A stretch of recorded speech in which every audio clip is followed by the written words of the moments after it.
Arsenal edge 2025-2026 EPL no etimi de sini na so bra Manchester City and the Bournemouth ekobo 1-1 no etimi agina so ama Arsenal wamo ene the league champions he say EPL no be 22 years ni afi ene so ma gibi enua omo pon game no na City ebo 1-1 no okopiemu ewo Arsenal omo kampa na nya asem ketwa mrafo ne kwakrafo ene mrante na say Arsenal gi league na omo nya enwo mbio no behwe omo nyina obatiesi abonten behwe dede omo ye ne krom no enya asem ketwa ne nyina ne se omatimi agi EPL no etimi edesi omo na so enti the year 2025-2026 English Premier League no Arsenal for and he say ometimi agi aka one game na ye wie season nyina etimi ede front congratulations enkoma Arsenal say EPL no ometimi agi enne show no nyina ya Arsenal for show no nyina ya Arsenal for show enti Arsenal fans ni nyina no ye chacha mo nyina na na pay abrane ya be sin konya de bre omaji EPL no ye omasa ka Champions League no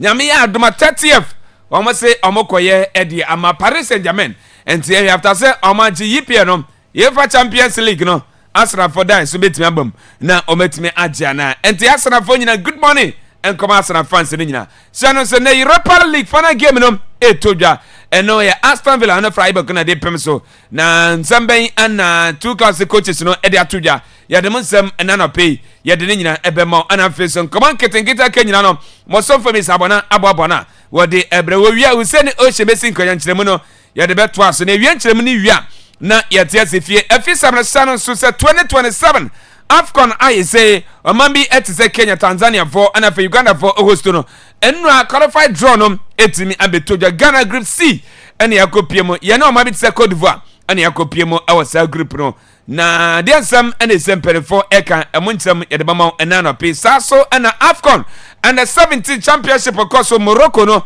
and 4 matches etimi ekose and 4 matches at home and at 7 p.m. the Black Starlet of Ghana ye ne on my friend South Africa ya de pem so Ghana edin krima ye betimi akọrọfe ya lusu pana se nya draw company enya de say e betimi anya qualification na mom win na etimi aboye ehonsam obetim Black Stars nyame adama Friday ye ne Mexico bobo friendly match ano eya hoboye ye ahead of World Cup aka 22 days e be start Mexico Canada years of A ehonsam obetim sasra Ghana Premier League no last run games no nyame atoma that Sunday ne nyina eba na wieye na season no na ye wie gaka for HS after World Cup no and a top 4 no ye betimi abo ne nyina ye nkoma no pe ya abo na ye de brebo na eba na amana ne nsem no wotimi e de amana sana so nyimo prot ai say wotono na prot no wasem nkancha say ebend of vete na face abi ho na ese wo na manso bi eni ho kratasem nyina e genuine ti bomodiam na sana so sempo sempo prot ato a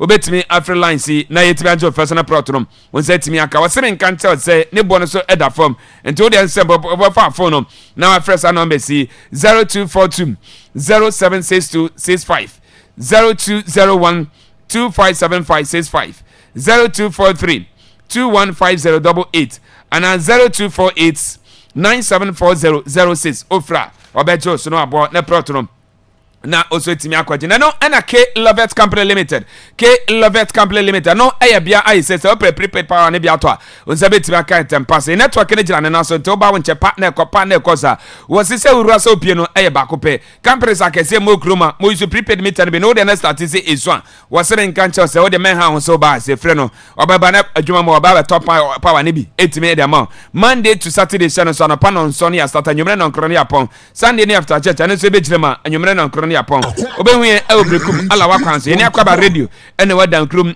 frefre no afrem 0557 122158 0557 122158 ofra ye be jot na power no na unsa timi akebe no ana Krabaf 84 enterprise o sebe nkanta se ofie no wasie wie opepono pa ai so be to ano se de be fie no ebetimi edimo ye ne so ba share pono no unsa betimi akebim se ye China dos na Petaki dos na se German dos no UK dos bi se ye Itara dos ne nyina no obenya bi e de free yaso ye wasebe nka nche keys ahoro so na pa obenya bi ato say ye China keys bi na pe say ye Turkey de bi say ye Germany and say Italy de bi nyina no obenya bi ato e de free yaso ye oba ye to fobo ene ye de ema pe cha kwan e obrekum ye oBP ye ni opanyini da mane fie no ene di ene mehwem eno e Kabaf 84 enterprise no wasebe nka nche se opɛ mo so na ato a emo ne so pe bi etu akoton so pe bi enu akodi anasampo ono ne anima school for ai so hia mu anunso ne ede se de bia school for nkora ne dia o metima aba so se onimaduane ya ye ne se betima ama mo papa ne bi ne nyina oba etu fobo na ese ye de ma ene se eda nchesa ya nwa hoda na pese ti tomatoes na fe so sade ahoda na pe ne nyina no obenya bi ede free Kabaf 84 enterprise eno obembrekum main station no one jetem ene di ene mehwem e ya frefra na afreche eba for ne team no e 0244 016656 and 0208340330 fra wobejo so no aboam na ne mapano na onsatimi akabi na no na Augustine home of curtains carpets and furniture seven cancer session so say curtains rom say opepre one bi and say design one bi no oba won sabeti akabi e de free yasuyem curtain post na pe was say ye gold na pe say ye black say silver and afi so say ye PBC ne post na pe bia ne nyina no obenya bi e de free asuyem was say empa na pe mattress na pe say ye double say cancer queensas no ne nyina obenya bi ato e de free asuyem and afi so nkonya no say ope eri shape say ye 2 in 1 ne nyina obenya bi say so na sofa mattress no was say nkanto say obenya bi ato e de free akache bomode ne pere cha kwan e obrekum o sunya kwada na so woni sharon radio ene di ene mehwem e ya frefre na frefre guest ne team no 0205223723 0205223723 frefre guest nsesiem na wanyo so no mo akama na no ana Adonko next level energy drink Adonko next level energy drink ano energy drink I say tiamba wasere nkanche se so asora no pe opese onya odenie sere bia bibia beti besisisu kama etimdama oja onya Adonko next level energy drink ni bia bomode ne ko penso ensosia de ne bi ne bomodian ne hwe bigum na hwe gum anu anum onum ye penu anu no ahwandele foforo ba beka obeye adwuma abra ise onte bra bia wasere nkanche se ebesa boa ama ise dipedua no otimi aye fresh no eye drinker aye se Ghana fonyina etimi ajatum shanon so wasere nkanche se we no eye German standard nbi enti wo brand de kapa asaye kama shanon so sample 18 years ontimi enum bi abra ise na 18 for no ontime numbi abata mo makoda no for oso ontime numbi bon emane nyi waseme nkanche sports aso ana so bia bewure bia no eno eye Adonko next level energy drink bomode na frem perforce na je ode 0244 832286 and 0244 186612 ofra ye betros na no ana justice sponsor nkanche kroma ye ne so mama yakwanya Samsung phones no ye ni wudwa open na kade nyina to a obenye bi e de free yakache waseme nkanche sem phones bi etise techno phones na pesa na infinite na fe itel phones no obenye bi e de free akache nkran tablet na obetimi da ye course awdo obetimi na kenkan na obetimi na suande no ohia bia obenye bi ato e de free aso ye wasi easy ban eguso aise course de nene wo de na so bo ba okra Ghana card ye beje ni afa documents e wia de Ghana card be show nsem oberuremu awa shop odo phones bi etise techno phones infinite na itel phones ho kwane koyi wiya na wotia 30% wotia 30% revia wo de phone e covid aka na mantibia no obetua ne kakra kopimse obe etrebe waseme nkanche so hia adwuma yeni ai so ne be adwuma ento obe passempo ba koton fonso a bomodian na frɛ number 66 ne enyo feso ne mo akama yeni post office no ane die no hwɛ break double contract akwanso e ya frɛ no office 0208 220716 and 0208328350 frank obabia kechebia no ye no betimi de ni aboa mane mapa no zetimi akabe na bona ebe na no na medima for Herbal Hospital Dr. Tamda so no waseme nkanche se nyame ya aduma wo dana ni abepiemo e obona region biom 25th of this month Monday no wono e Osunyane Technical University ho na esiwesi nkonya wose fa ya debra na no do no mfama no nto ase kama emfama sa so na waseme nkanche se dama yinkro obehu e Roman Catholic Parish and 26 May 2026 anopa no nsia ne asinkonya anwumre no nsia ne apom brekum obehu e Trinity Presbyterian Editorial no so 27th of May 2026 waseme nkanche se anopa no nsia na wasinkonya anwumre no nsia no apom sia no sempo se ya de se stroke na woso se ulcer se diabetes se kidney bi na ham se sciatica se typhoid bi wakoma ana se ha obi ato na ana fe osisi ana ye ya wose fa ya de nyina bra wono ana se ya de no hwe na ma odura wasa de time atoso time ne be so no na ya de nyina ekom ya frefre no afre 0244 774282 ana 0500727215 for frank komo bia keche bia no wono be di no abo se de be ya rasa no o se be tima ka bi amanyina can be and nana pay what yankase yadi Akwaaba sports arena no the twice so most for me sabona atenase okay family ni sabona e dia bro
And a pain so Brasia so say ye Ramuna Amananin Sama Yansakano Yadima mo live for Akwaaba 98.1 so Yadika catch say show no air live for Eshumi live now Facebook no swa enye Izekra Akwaaba radio brekum and answer Akwaaba 98.1 Henny Akwaaba TV and to ko Facebook no swa bomodian say obe like na for do comment na tumu na wa share ama fofo anya bi ahwe on YouTube so Eshumi live for Akwaaba radio uko TikTok and answer Twitter X no uko Instagram and answer tuning and online so no pay show no air live for all man enye Izekra na dia tenesa yari asedan amanwa komuko yasia and no pay yadimo konko farmer so PA Capital School say so person banu enye nimdie na daachi wano so etimi ebehwe ema wani egia e wo so de ekɔ school papa na school papa so awabunu ane na half one no e wo sunwa na bisim eye PA Capital School my Capital School almost say wamu qualify and train teachers are wamu enim de na de ate anise school no start every crèche ekosi JHS na wamu say about man ubenya science lab ubenya ICT lab ubenya cadet group sounds na creative art lab our home library brass band any Queens club student ni nyina no de ate ani so botro final exams na wamu enya good grace enu eboa ye wo school no e wo sunyana bisim na de ate ni sam amusan our boarding facility e wo no ma enenu ebetimi aboa ama akoda no so person kwotena school mompo a obetimi akwakotena no wo buses so a wo ade fan kra no efitro de ekosi fieda enti se opesa odo ba ekopie Capital School a wo be fra 0209 010146 and answer 0246 926460 anu aya number oni PA Capital School paying for edin komo awaso fosu ya company limited and so se mu amu penua ba modan so and answer oye project bi na obehia enua papa dia eye fosu ya company limited and answer fosu ya so mail e bia openua no na di aye bread and answer wardrobe bia wo ya behia enua no eho ene wo so do ani eche ope enua ne type bi te Manzonia Redwood Akata Cyber Sapele farm wawa odum chenchen ani asamfina no ni nyina ebi ewo fosu ya company limited na open size bi te 2x2 2x4 2x6 1x12 ani ya fisher board ope TNJ enua type ni bia na ceiling buttons ni nyina no eye fosu ya company limited wa mu wala wa kwanye so wamfa water west no kwan no so ne se oya wadwen so bekwa kofa Akwaaba lodge utra Akwaaba radio eku anim kakra bi no Presby Omni offices no masini ni opposite kwana ya gusu kota no odi afaso ku anim oku anim Akwaaba lodge ewo ho na Akwaaba lodge achi na fosu ya company limited ewo no betimi afrem pen for our 025 738 9828 na Akwaaba lodge me ko masam se fosu ya company limited ewo machi no ewo nso se bia ya hoho na waba kremu opebe bia beta am wasum adwo na niema akoso ya amawa ewa na waso de wani ache bia na ye bi na ba fie wedding engagement enti ahoho aba be se so opebe bia ombeta ama eniema akoye na wonso wani age a Akwaaba lodge mpanfo so de fa mobra wo rooms no enam se emu afe na emu akono na security air tight ewo ho a mo spacious car park park any restaurant ewo muntino womo mbaba da no no womo ani eje yie pa na de tede se open flyer wedding engagement outdoor winner womo spacious floor onoma obetimi ade awon to sell program now into be 054 191511 and answer 020 8393 no number yani Akwaaba lodge in paying for 18 kama ewa so original anti-barbering saloon enso our run about kesie mu Fidelity Bank na chi enwo wo professional and qualified barbers so munimte enti so person UT ama ho efe na ebia ema no eba ne payment card awko no original ant ebe sieso kama pa na first no guys no eba ne 3 staff South currency Rod Rich and California card no ni nyina no obeyu ama ho efe ebia ye panyin umfe no akwadi mu ukọ no ma eye free akoda nso a wanyamoro afe ba kono sane maami anasa ne papa ede ne ekọ no ma original ant ebe yiniti abra wanti bibia warane door to door services enti frano no mra wadwuma mu ufie ba bia wo bia no mayuti 0546 843 282 eno number yani original ant 18 komo awaso afe Adford Frozen Foods enso hss wabie costo na pet na agumu aton anya so mfaso anase ebia opebi ede ye aduane mu amoton enuano no ene mu amonu anuane ewefie no enam ne se mani kotodwe anase na manama pork ntinti akokode ne nsa gizzard anase sausage na ntwemfurumu tilapia redfish salmon pala ps opa hamani sardine ene tuna no ni nyina no apusu awo Adford Frozen Foods wamu abranya kwakran ne so babia enkane na Chris FM ewo no okodom akran ne so a wamu ani washing benu edi nhwade mu ye betimi ne mpanfo adi nkama ewo 0248431370 anasa 0204557434 eno number ye ne Adford Frozen Foods for kasa ewo so Siwama Limited so say ya dance wo niema ye papa ane bo efo a wo de ultra roundabout kesie mu ayase over continental before so bedu post office abronsam yensan say wo ye adwuma ni opposite so na abronsam and transport ewo mu no wo branch ni pi ewo a wo ba adwuma wo betimi akodum na fei enyema bi ti say China doors wooden doors iron rods awodo any paint rebar square mesh pipe post main plywood modern design plywood wood stickers ceiling buttons roofing sheet tape measure sandpaper shovel pickers head pan level any chasada ni nyina ni Siwama Limited the same contractor any masona utem ya no pay carpenters anywhere there's some utem ya no pay no waso dia mo 020 8131877 and answer 24337858 no number yane Siwama Limited 18 komo ewaso afa yade asedani bi enso Mamaya Chemist Limited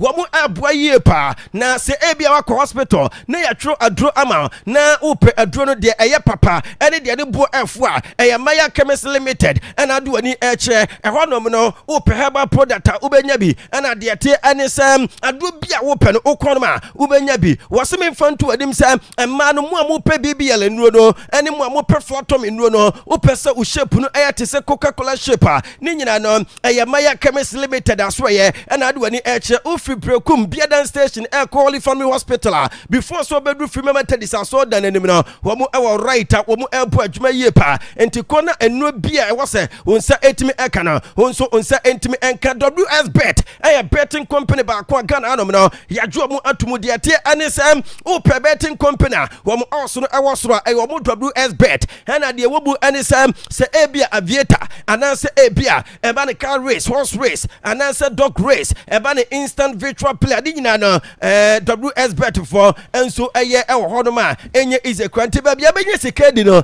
eye WS Bet ye konkro farmer so eye Akwaaba radio prekum ananse Akwaaba 98.1 ene Akwaaba TV reach ni Kofi Tago ombe ya careful enra Kofi Tago eye adwumre sports ni nyina no de yawo ana na eye ni nyina ane sem na ni so de wunu senka Manchester City abaji English Premier League no etonsuom ni nyina ane se enra Manchester City bobo kono wo ekọ Vitality Stadium ane bomb of team no ekọ 1-1 draw na Abrante fini Junior Kropi ene enya first goal on the 39th minute and Allen Haaland na game no yapon awie 90+5 and on also ebateka ema game no eye 1-1. Real authority there. True fair with real energy and determination. True fair!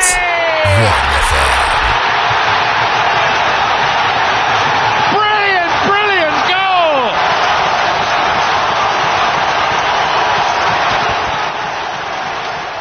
Yes, enti enwa Junior Crappy and a punish Manchester City Bobo Kono na apparently the atia anise wanye 13 goals in the Premier League and no any debut season na apparently so far the atia anise uramu ewo Premier League na abakose mu a uka a teenager wetimi anya more goals in the debut season a apparently day any Junior Crappy at the age of 19 years no wanye 13 goals into uka a debut player ni fie ni awa fama wanya more goals ya branch for the Junior Crappy na Kofi say ni go no ultimate abua ama Bournemouth ebebo European football next season the first time we qualify for European football a great achievement ama Bournemouth Bobo kono but Kofi officially Arsenal team no ya confirm we say we and the year 2025-2026 Premier League champions enti Arsenal aje Premier League na akwa one more game to go na so uwe league lock na Arsenal Edikan after month 37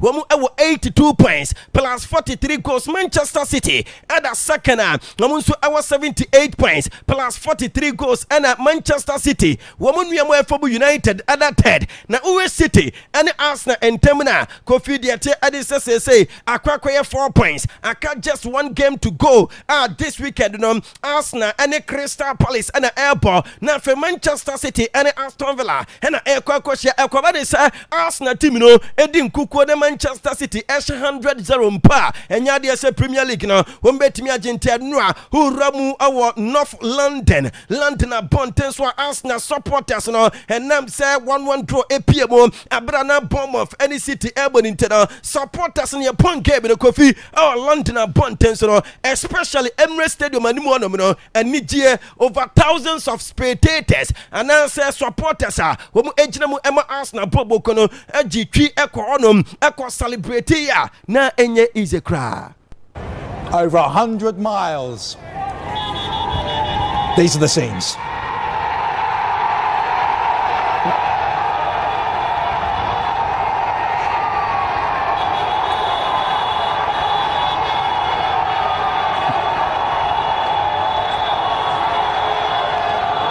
Relief, Akwaaba joy, Radio 98.1. ecstasy.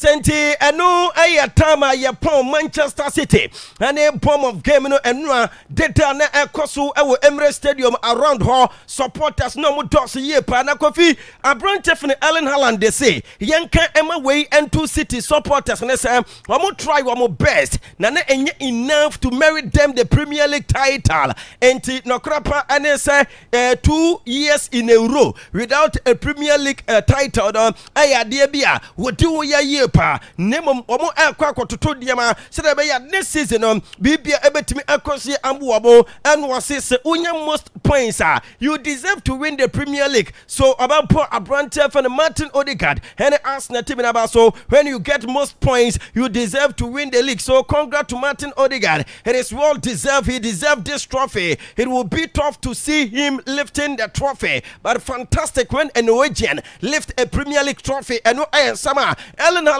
Eddie to you also was Martin Odegaard lifted trophy now a benny tempa sempono who one so ebetimi Eddie Nije a support to the nemum and Nijia womu and say one Martin Odegaard no and air captain Emma Arsenal Bobo Kono womunyina efi no way and say no way ni and air kwakupeja trophy Eddie Ama Arsenal na ni aje Eddie Ama ni Norwegian competitor ni day and so and Martin Odegaard and no iron sama Abrante fan Erling Haaland Man City striker no what it to Pep Guardiola ye pon game na and on so our press conference as no was about Mikel Arteta and in the backroom staff na so no about players na so for them winning the Premier League after 22 years.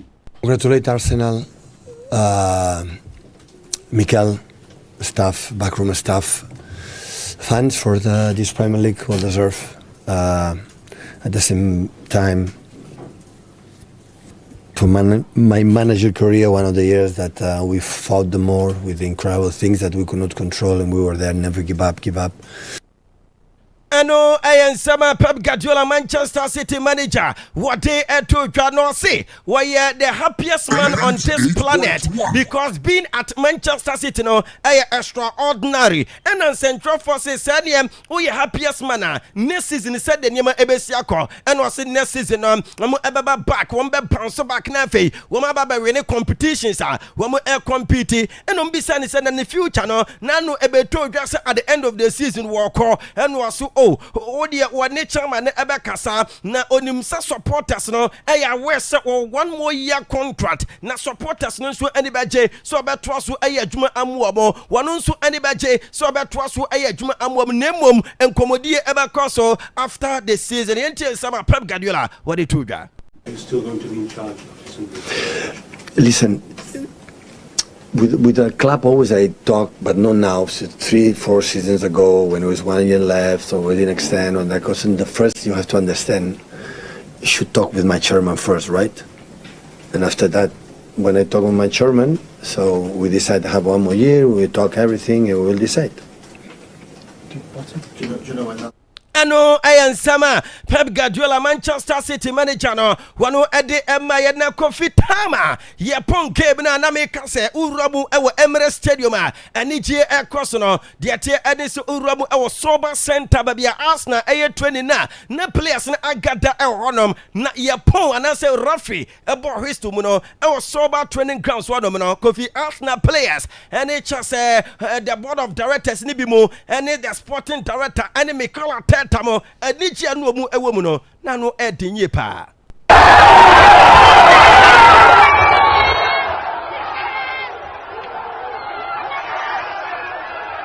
Akwaaba Radio 98.1. Ano aye Bukayo Saka, Gabriel Magalhaes, William Saliba, Ebre Eze, Samson Declan Rice, David Raya, any the lines of Julian Timpamo, Womu Aniji Adwomu Ewomu Andre Bata, the sporting director, no woman Edru baby, Mars Louis Kelly, no aye Kelly there because we are the champions in Yomina, no more to our Sober training center on no and an edit video LED Edum Tuano.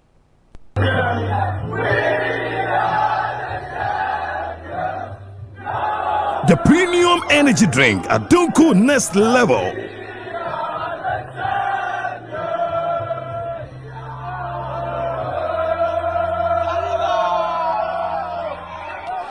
I know I Arsenal player, so na Kofi former Arsenal player, and a day and iron right, and so a rabu a war Emirates Stadium street in this and his supporters in Edubility Eboma and Radia Arsenal former players, and his supporters and Nadia no more a woman did not support Abakumpo Echo Torture said Rolex wrist watch at the Cocha Brand Tiffany Gabriel Magalhaes a year $24,000 na ya say and I'm a Nigia Gabriel Magalhaes a woman no one just award na Kofi who heard the wa na abrante na near brand wa package ni kama Magalhaes wo ball just ne cardo mu so na no ni window no mu obom na onfinu no na anu edinye pa waje Premier League title obi ba be chawade Kofi ani je ni ntino wo bu ani aguso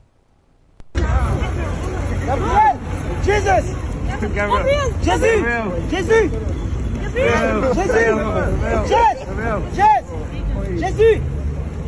Jesus Yes! É um maceiro ou lajoa? Monsieur mon gars! Por favor! Gabriel! Pour toi! Gabi!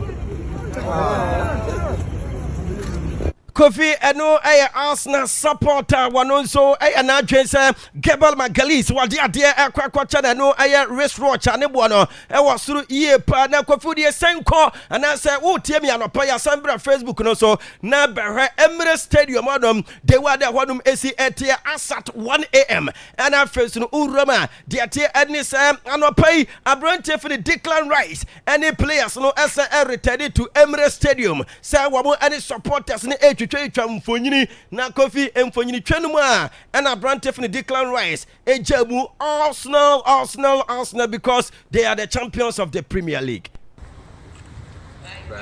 Is he good? That's all right. Arsenal! 98.1 Akwaaba.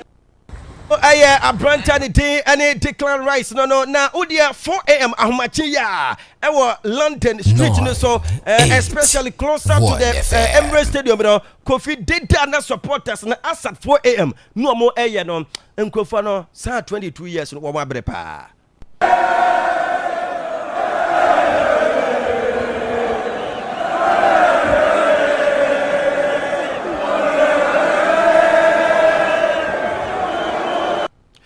I know Arsenal supporters and say Max Dorman Ababaya, the youngest ever player to win the Premier League at the age of 16 years, 140 days. And Brentford Max Dorman, the youngest ever Premier League winner. And then Anopa Dinina Emamuna Piol Hinkapi and Anonso I recreated the familiar moment.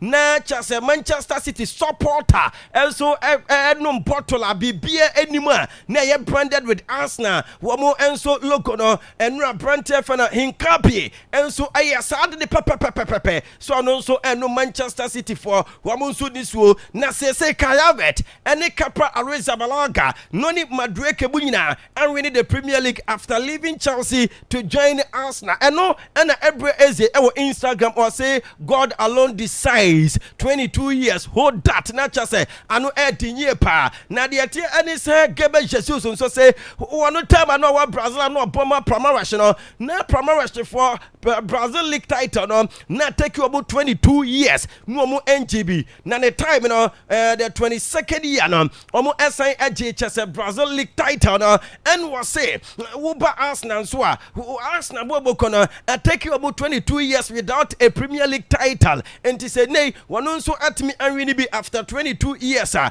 ni agi year pa and no I am sama abrantane day and so and Gebe Jesus what they about to Instagram and so now unim say since the Premier League started and Kofi Okaya one more mudi kan HB 1992 1993 no hey Bobo Cref Manchester United 94 Wamoji 95 Blackburn Rovers 96 Manchester United ebeji and 97 Wamoji Arsenal AJ 98 and Manchester United from 98 to 2001 Wamo AJ Arsenal SA Ebabu 2002 and Manchester United ever back 2003 now 2003-2004 season the last time Arsenal Bobo Kono Wamo AJ Premier League and Wamo Arsenal GB Chelsea for GB 2005 2006 United 2007 2008 2009 Chelsea Samba back 2010 and Manchester United 2011 Man City 2012 United Samba back 2013 and City 2014 Chelsea 2015 Leicester City 2016 and Chelsea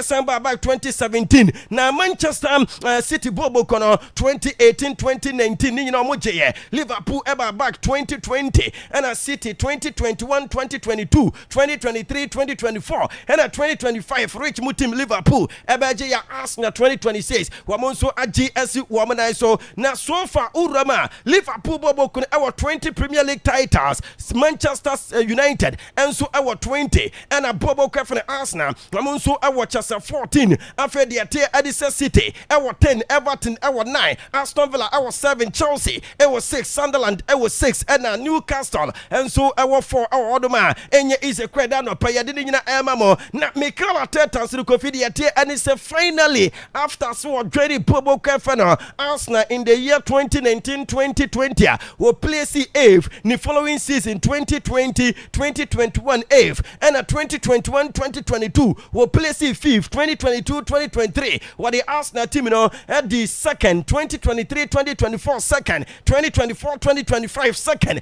and 2025-2026 what the team and so at the first one more AJ Premier League title na enye is a cry na say Arsenal team after winning the Premier League title one bet me I win a double this season because on the 30th Saturday week Urabu will be the best hungry abon tenswa one more Arsenal team one more any PSG Eba Champions League final and also ask the team to Tuabunia won't bet me at Amanaye, but they are still in the Premier League and Chelsea Fonso our Stamford Bridge their home game a tour of the season Mamu Eche Tottenham Empo Tottenham team no Ekam Yenua Tottenham Eti Emubako Enzo Fernandez and then first goal on the 18th minute and Andre Santos Ebeteka Emma and also Babo second goal Emma Richarlison and so Eti Kanabako Emma game on a year 2-1. Chelsea, the pace here, and from distance, 98.1 Kinski beaten by Enzo Fernandez, who bought a ticket and has won the prize.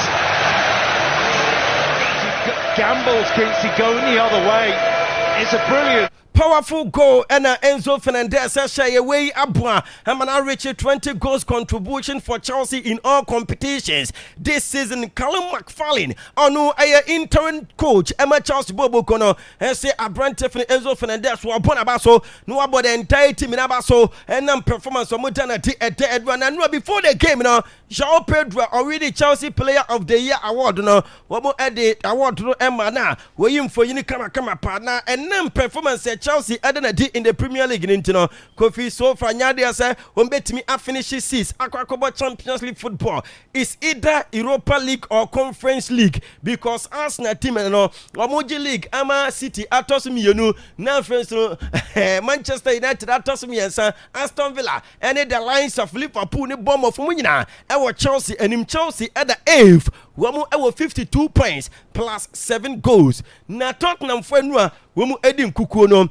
the Atiadis Wamonso at the relegation anwa Wamu award 38 points minus 10 goals West Ham United Edwamu Epre Wamu the 18 for more 36 minus 22 the final day no anu abedin Chelsea new head manager and I say Chelsea manager Xabi Alonso and he say what figure out 5 players be musa Wamu aye untouchable our Chelsea Rhys James, Mark Cucurella, Moses Caicedo, Abrante Fnutusan Adarabayo, and our friends Enzo Fernandez. I have 5 players. Yes, wamu aye untouchable. Na enam the air course our Madrid.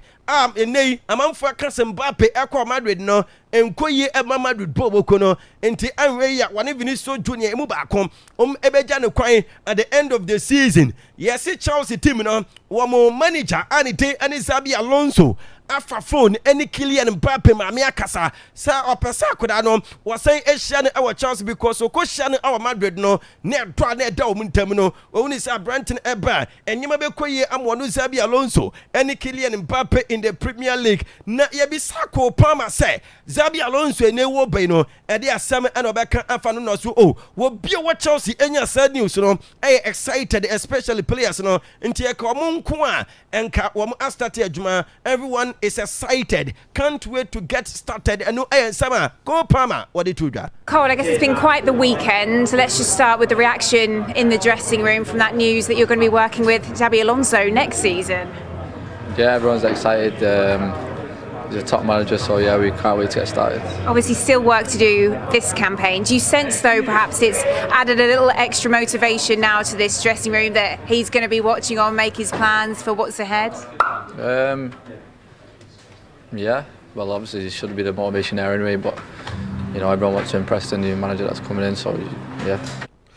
Ano ayan sama ko Palmer wado enso ekafa Xabi Alonso na Xabi Alonso eba Chelsea wa former manager and as a former coach Enzo Maresca nei wa musu akwa replace Pep Guardiola so fi Manchester City na yes so kope Chelsea team papa ne dey and Enzo Maresca ebe try so no so ebe convince ko Palmer na join Manchester City bobo kono back because academy no ya adwuma amuwa na yes Chelsea team no ebenya sika every city ho se ko ba ne so mo fa former coach Enzo Maresca wo benya compensation yes despite set Tottenham Madrid Juventus AC Milan munyina ene papa ne ekasa no wono Enzo Maresca se Man City ene obekọ na so nya ko Man City se kiko ene Chelsea fo atwadi wo benya sika gombotom João Pedro ene yes Chelsea fo se wo mo di akoda ne wo mo se wo mo nton no na so se Barca fo adi abre ama nanu deko ekokore FA Cup game ni bi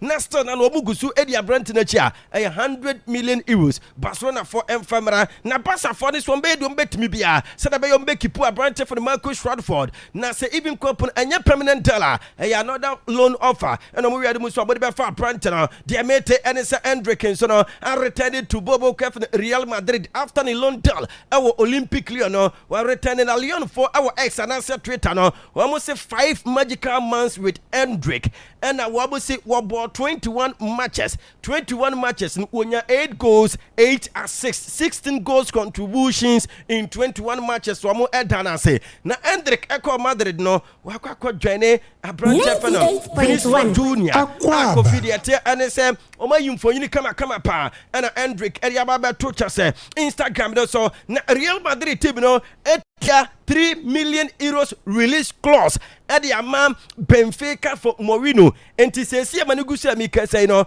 unconfirmed reporter means and say Mourinho is no longer Benfica head coach because Madrid for no at the release clause of 3 million euros na Mourinno no krapono akacha Madrid for this ne backroom staff for no mo adwuma ama Benfica no wodwo mo eba ene papa ne de ene Trahau ono assistant coach ene Pedro ono so assistant coach Nuno Santos goalkeepers coach and Roberto Marella and so analysis and answer why analyst what the eba ababe boano e Bobo Kwano and so Madrid aswaye na yase Mourinho no person nya full control on and also off the pitch na wose wono no efili se e wo behia se eduru bia freedom bi ebeba in the dressing room na friends no interference bia emamu ento no free control na se wo full control our Madrid aswaye yes we say na adwen so wo performer Real Madrid player and na kan backroom staff no enti Mourinho egu so wo di sa enkwama no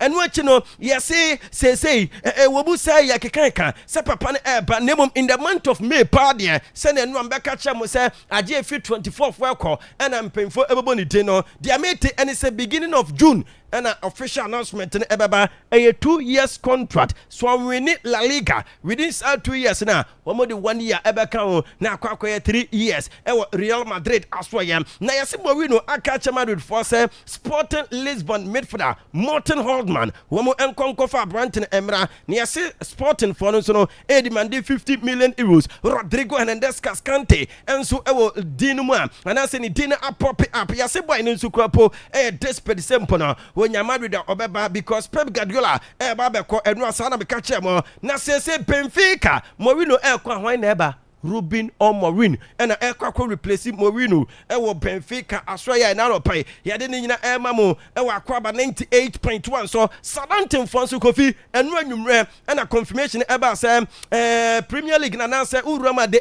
FA enso ayiwomo e de free the championship playoff final nanka womo enem Hot City ebebo no Kofi de mate ene say enam spy chesomo ko spy Hot City Fontino Saturday Wembley Sports Stadium no Southampton for no enya de say wombekwa kobobi because woman breach multiple chase rules and also governing the championship playoff and nay woman at the Middlesbrough and Ababe the final game of the championship playoff no be between Middlesbrough and Hull City na yase Southampton players na koba say ye mu afri mu no woman taking legal action against the club no for being kicked out of the Champions League playoff final and that spy allegation no yase squad no omo ye furious chase omo buafu after say the FA and so reinstate chase Bobo Kwa ni team Middlesbrough as the finalist and with the playoff to face Hull City on this Saturday and a Europa League final game now and also Ebakoso the ate edise Urabu and so I watch us take your buntens for Istanbul Besiktas from home grounds no and Europa League final game in Ekoso Freiburg from Germany womu any Aston Villa and airport and 7 p.m. ya didn't emamo Antonio Conte decided say at the end of the season wo fi Napoli na wo fi Napoli ya said Uraba papa ni din any Di Laurentiis and so asha say didn't come up with coaches wo mu ebetimi ababe replace Antonio Conte honum after Alessandro Bastoni in the move to Barcelona no off ni nyina and it's a Barca for 70 million euros wo betimi ato branch no I am very happy with the season winning La Liga title and the Spanish Super Cup with Barcelona. But I'm looking forward for the World Cup. And I am some Brantier and Pedro Gonzalez. What they to just Steve Clark and so on. Scotland for I extending the contract after the 2026 World Cup. One the best lead Scotland for to the 2028 European Championship.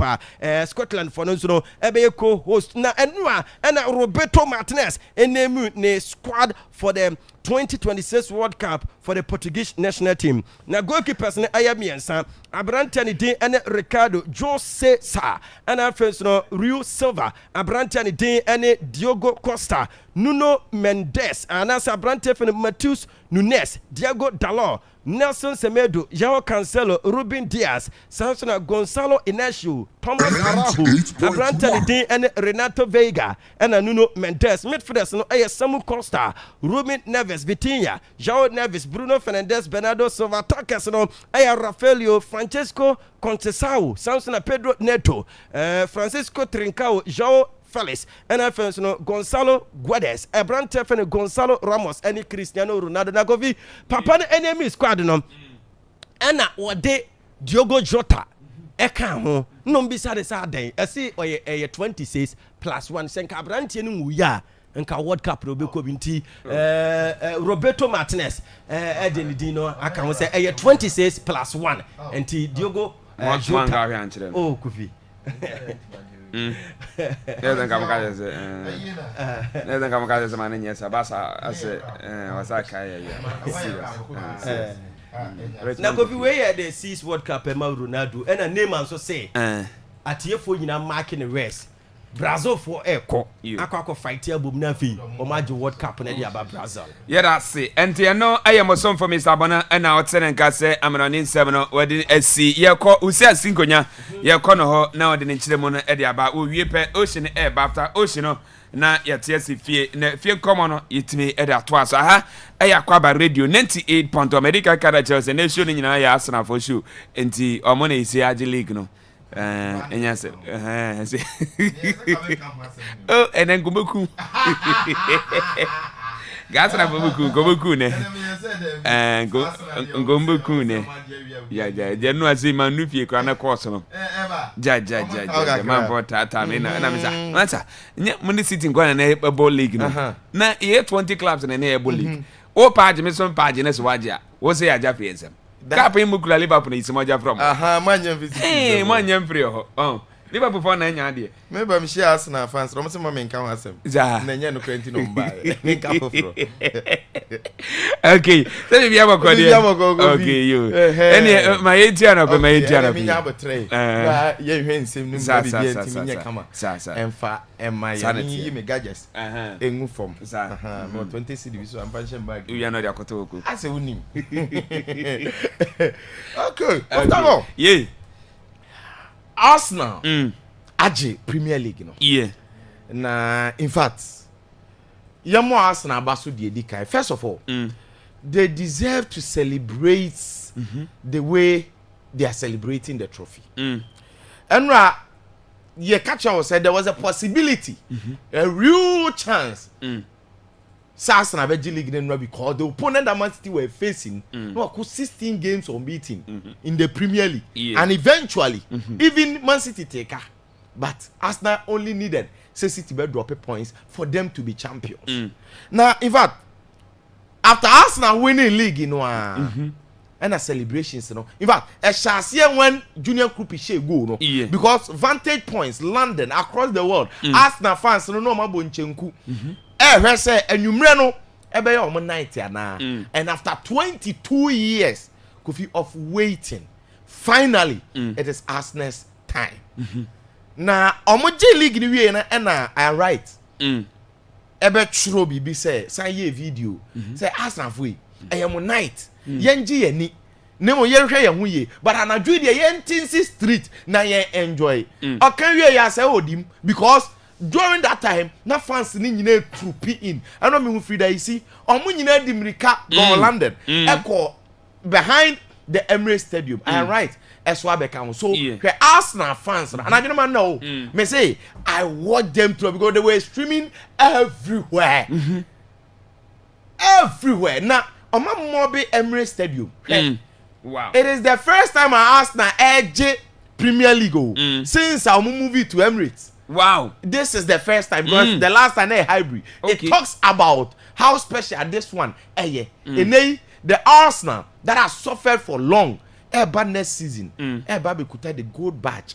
Said they are the defending champions of the Premier League. We are talking of a team, and they will say the wall of champions now. The modern era of the Premier League, and they the Arsenal count as the latest winners because you look at it from 93 coming. Now Arsenal, and last time 2004, other teams are including Leicester City, but then eventually Arsenal Ababeje Premier League, so it's so what you see, Akwaaba to celebrate to have that patience to wait for 22 years. Even your players and no cry bubble ni be no money who has an trophy though. Majority of the Arsenal fans who are even listening to me right now, so it talks about how good this Arsenal team is. Edru baby, they first say even the invincible trophy, case because how on earth say why this superior record, winning the league, going unbeaten, Henry Mutim Nini. Now after that, winning the league, ain't easy. And yes, Arsenal fans, omu deserve it to celebrate, omu deserve it to enjoy. And at this juncture, the moment Nigerian cry say they know, say they have another final in sight. And if year way Arsenal fear for 22 years they've not won the league. The last time called Champions League final 20 years. In their lifetime they've not won the Champions League. So think about it. Say if they add the Champions League to it, and the current mood, the spirit, the Arsenal fans do this give them relief. Now serious business. And now I'm point and I say the first person I'm a person me who know Mikel Arteta. Yes, we saw the Arsenal players. Because we said almost to game, said the Bonaka was sober training complex and checking the mood, checking how elated they were, checking the vibe and everything. Particularly, a can't bear 10 seconds, now you almost said 10 hours. Because 1% referee, and eventually, referee will say, jubilations needing. Say, well, Lewis Kelly, or say, they call us butlers. Now we are holding the bottle. Because somebody jail money. Now, Odegaard, ono kra kwati sim no kofia. Arsenal about to na fan na dey sere omo no. On say na Arsenal for normally come match am nsu ogu. Or they are saying, I mean they are really enjoying themselves. Oh Magalhaes Kofi and the wife. Oh she no. Already on a video call he was in tears. In fact, Arsenal for no mo abre wate. You deserve this. And it is their moment. And Adia Bakwema Arsenal for an enjoy moment like that. Kofi winning the league, Pep Guardiola era, and you will suffer, you will sweat. And Arsenal has gone through that. The reason why I said, the first person I wanted to see Enra was Arteta. Arteta had the belief. In fact, even at times, Anna, a man for Arteta ndino. How many times in Central Phone country Arteta say, Arsenal Juman won't me. But he was very consistent. He said, "Arsenal, you on Jindi, so bet me and consist until as a head coach." We've seen coaches. I will be so almost say they say different things, and consistently. Yes, it's been long, but Arsenal were building piece by piece. They were learning, experience, everything. Until this season, they suffered it all. Whatever Arsenal go through as lessons be and Kofi on and the famous it is not done now. After the Clan Ryan, Man City show more cars as a natural players Emra on also the buy say I told you all now it is done say there and it's true. Declan Rice, in fact, he's the main guy for Arsenal this season. Credit to everybody. Centre back, goalkeeper, no, David Raya. But then they can rise too. You see, Arsenal saw their problem. They knew where they were coming from. They were building piece by piece. Arteta took over the job 2019. Kofi, Arsenal finishing 8th. SR finishing 8th. When say Arsenal, F finishing 5th. And then after that, the last 3 seasons, almost the second. Bibian where said 2024. Man City the 2 points in the G League in free Arsenal. na say no ponya ye o obi akotete hu say Arsenal for nim so G League enti yi na ye G League ye de sisi ho no champions na nka mo to ayi no oh omo suma gu ba bi Arsenal champions of the league anyeye oh enti the omo banie omo drew near messes and they knew what they needed. They realized say ball joint in aka. That's why they added Victor Gyökeres to give presence in the attack. Omo ade Abranti and Edin Eddie Eze, Madueke, certain players ever joining Arsenal team. No, they built it systematically and Ombenya deaf. And yes, Arteta kept the belief, but for even those who kept the faith in Arteta, you see, any BBNT in Arteta no about 1-0 no. Because me say Arteta so far pain in the hands of Man City. I want to mean G League, even Liverpool, any other teams, you know. Who drew baby share one go home by for it not to slip. He was too careful, but he knew say he had meticulously built this Arsenal team. I knew Arsenal were better, but the only single thing that kept me doubting them is history. And yes, I wanted this day to come. Arsenal fans and say you have proven Crawford. Yes, you needed to do that. Hey, for 22 years, you think people will trust you? You need to prove your doubters wrong. That is the reason why I'm saying, say, I was so much due money to the apex because I don't kind of money yet there. And kind of money yet more enjoyable, isn't it? What they've been able to achieve, no. Now, me can say even those who kept the belief in Arteta, Kofi, Stan Kroenke, Josh Kroenke, the owners of the club, and the coaches are available, baby. Arsenal built the project to the level say, attractive. Me or my son do away with Arteta. Come back attractive top coach. But they kept the faith. Meanwhile, Arteta had gone trophyless 2021, trophyless 2022, trophyless 5 seasons, and finally, they've won the Premier League. Into Obaye, in as much as say Obiek and Arteta has won the Premier League, the Community Shield, and the FA Cup. Now, there is so much future ahead of Arteta. Arsenal. And this Arsenal team that is built, the way by more money say, it gives them relief.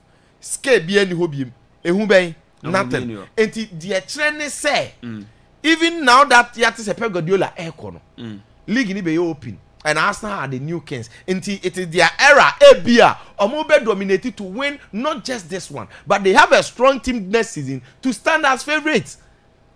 Check the age of the Arsenal players, the level, and nobody is going anywhere. Lifestyle and they are playing the Champions League final as well. So you look at this Arsenal team that has been meticulously built, and you know Sampa Arsenal team has great details. Of course, so about Teta Baswa, there's one person you cannot exempt, Nico Jova. The corner kicks are Arsenal this season 18. And if you sum them up all, it was the reason why the Arsenal only go against Burnley. It can't be more Muji League, It was another corner set piece. So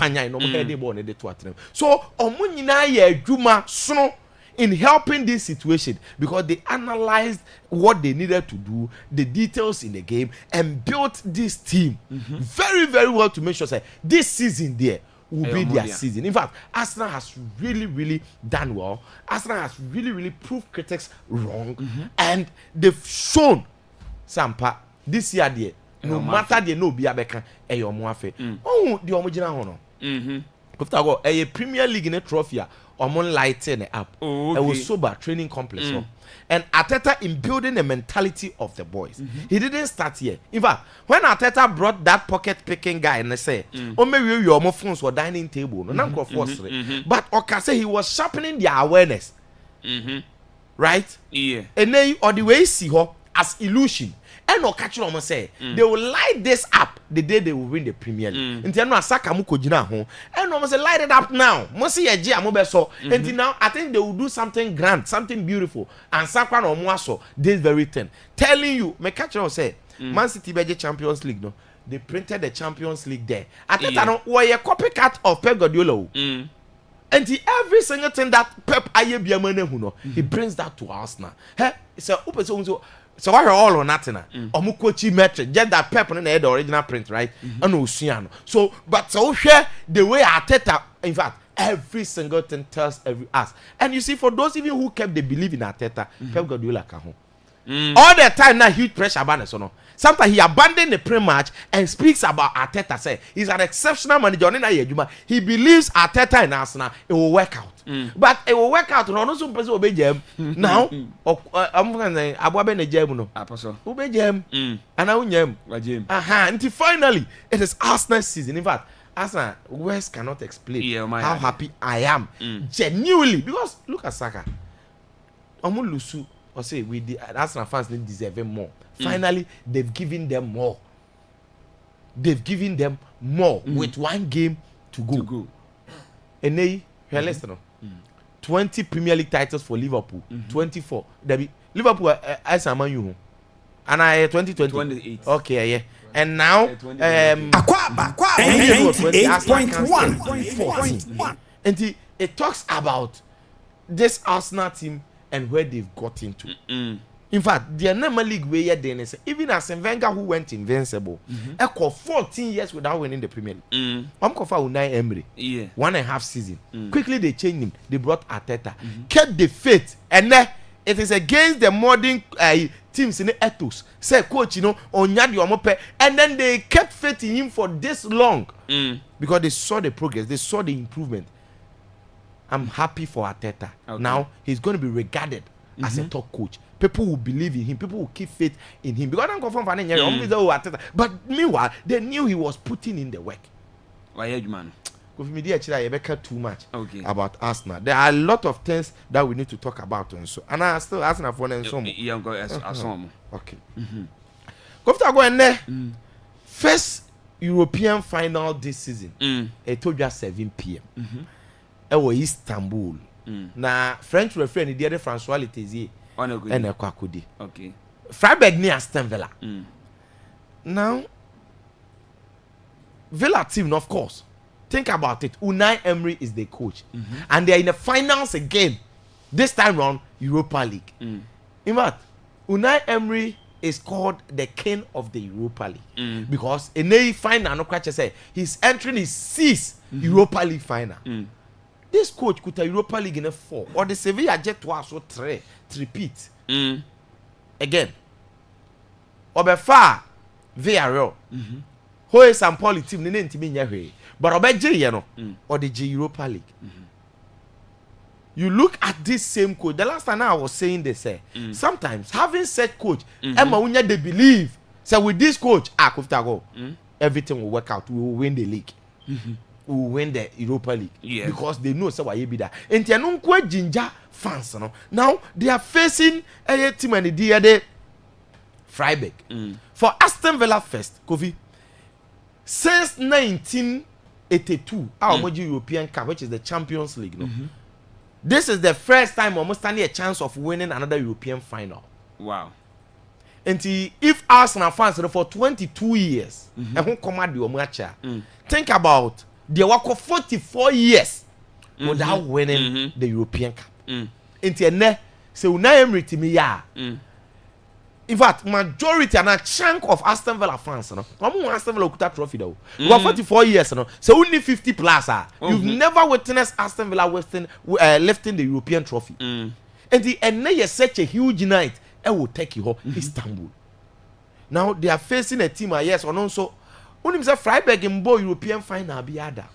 That and they've putting in the work. I'll talk about who is favorite, of course. But and coach William Schuster. You see, William Schuster, a former midfielder who played the club for a very long time. It's Arteta ne Arsenal the year before. Okay. And then when he came, I think it's about 2-3 years now. He's built this Freiburg side systematically, and in fact, with the Europa League, I'm going to finish top 8 in the automatic qualification to the round of 16. Now, from the round of 16, we saw Freiburg, Akofi, all defeating a lot of teams. I get it to this very stage because eventually, Bola Freiburg abo this season to get here. No, is so huge under this very coach. Freiburg. In the semi-finals, even here, let's start from the round of 16 crowd so that people get it straight. In the round of 16, almost a Genk aggregate 6-1. Put that aside.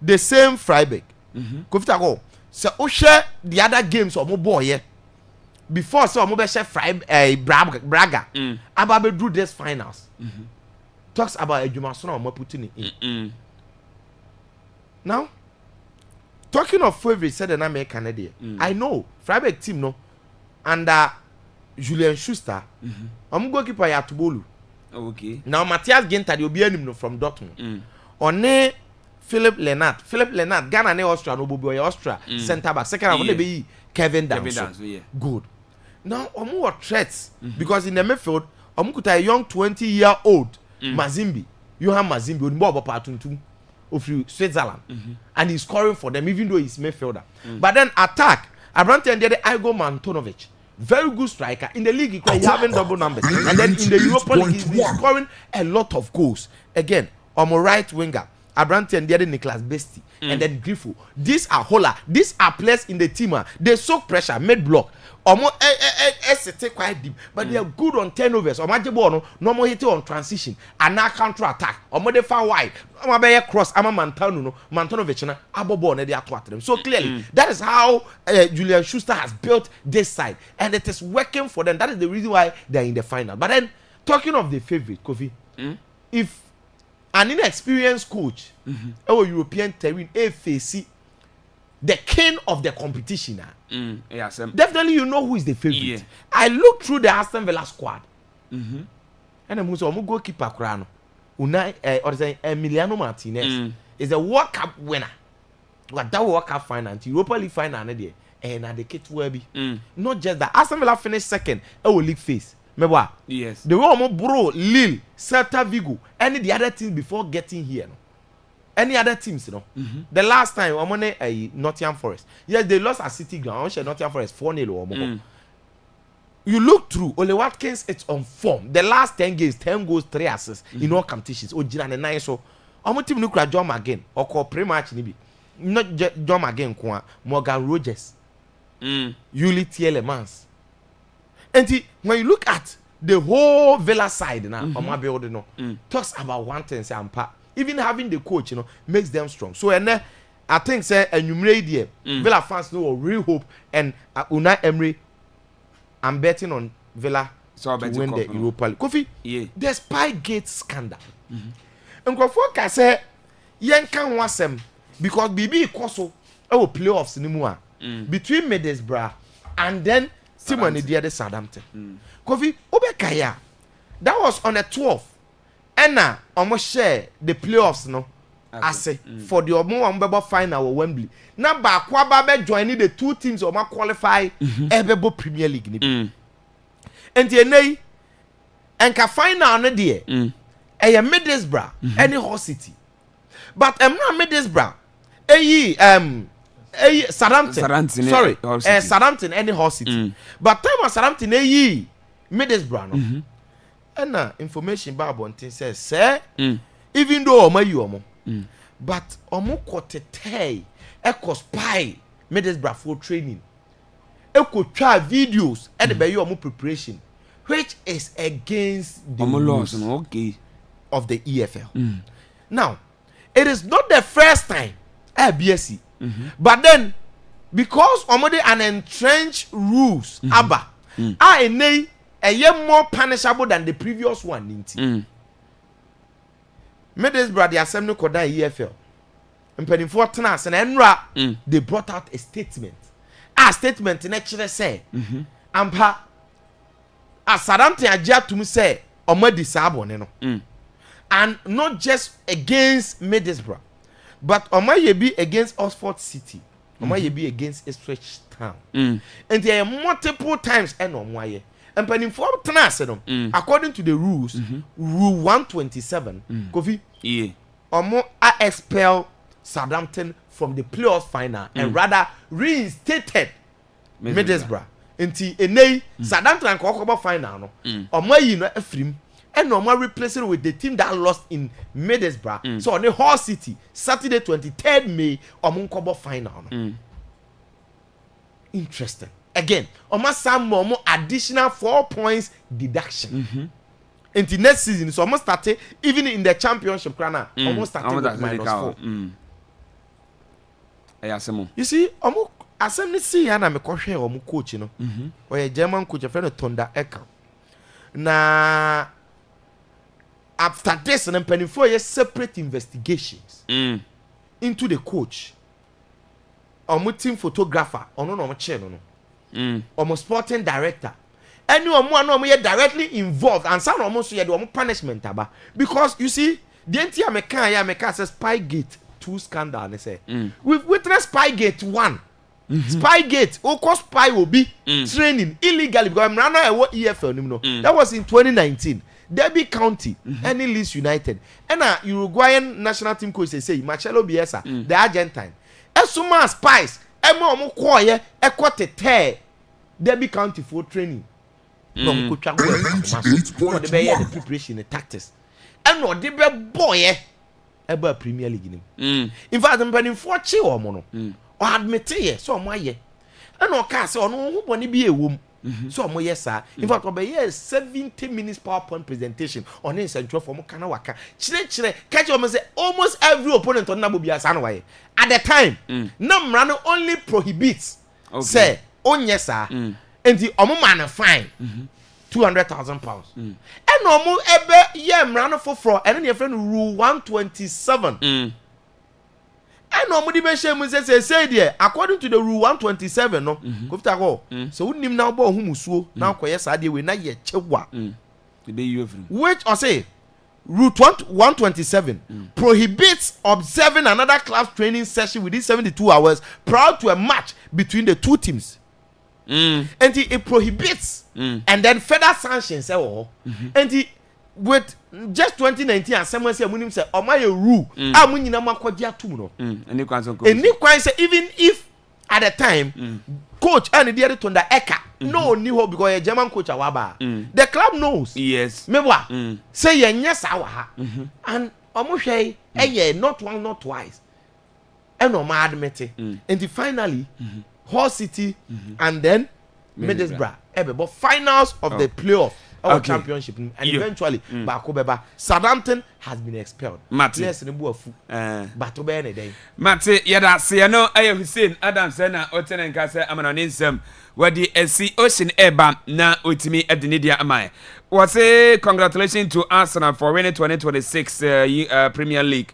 Was what an incredible journey.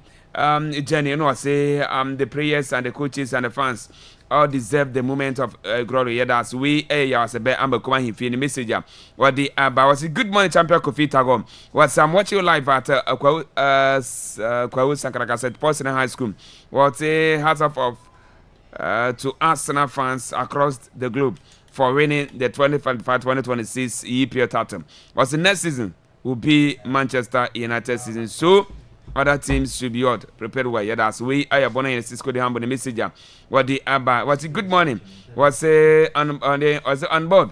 Enjoy live from Sunyani. We Quaresma. The messenger I see what the Abba and an opinion. Was a good morning, Brad Kofi. Was a Anioko. Was a congratulations to Arsenal for winning the trophy yesterday. Was a we are proud of them. Was my regards to all the co-workers at what CBG.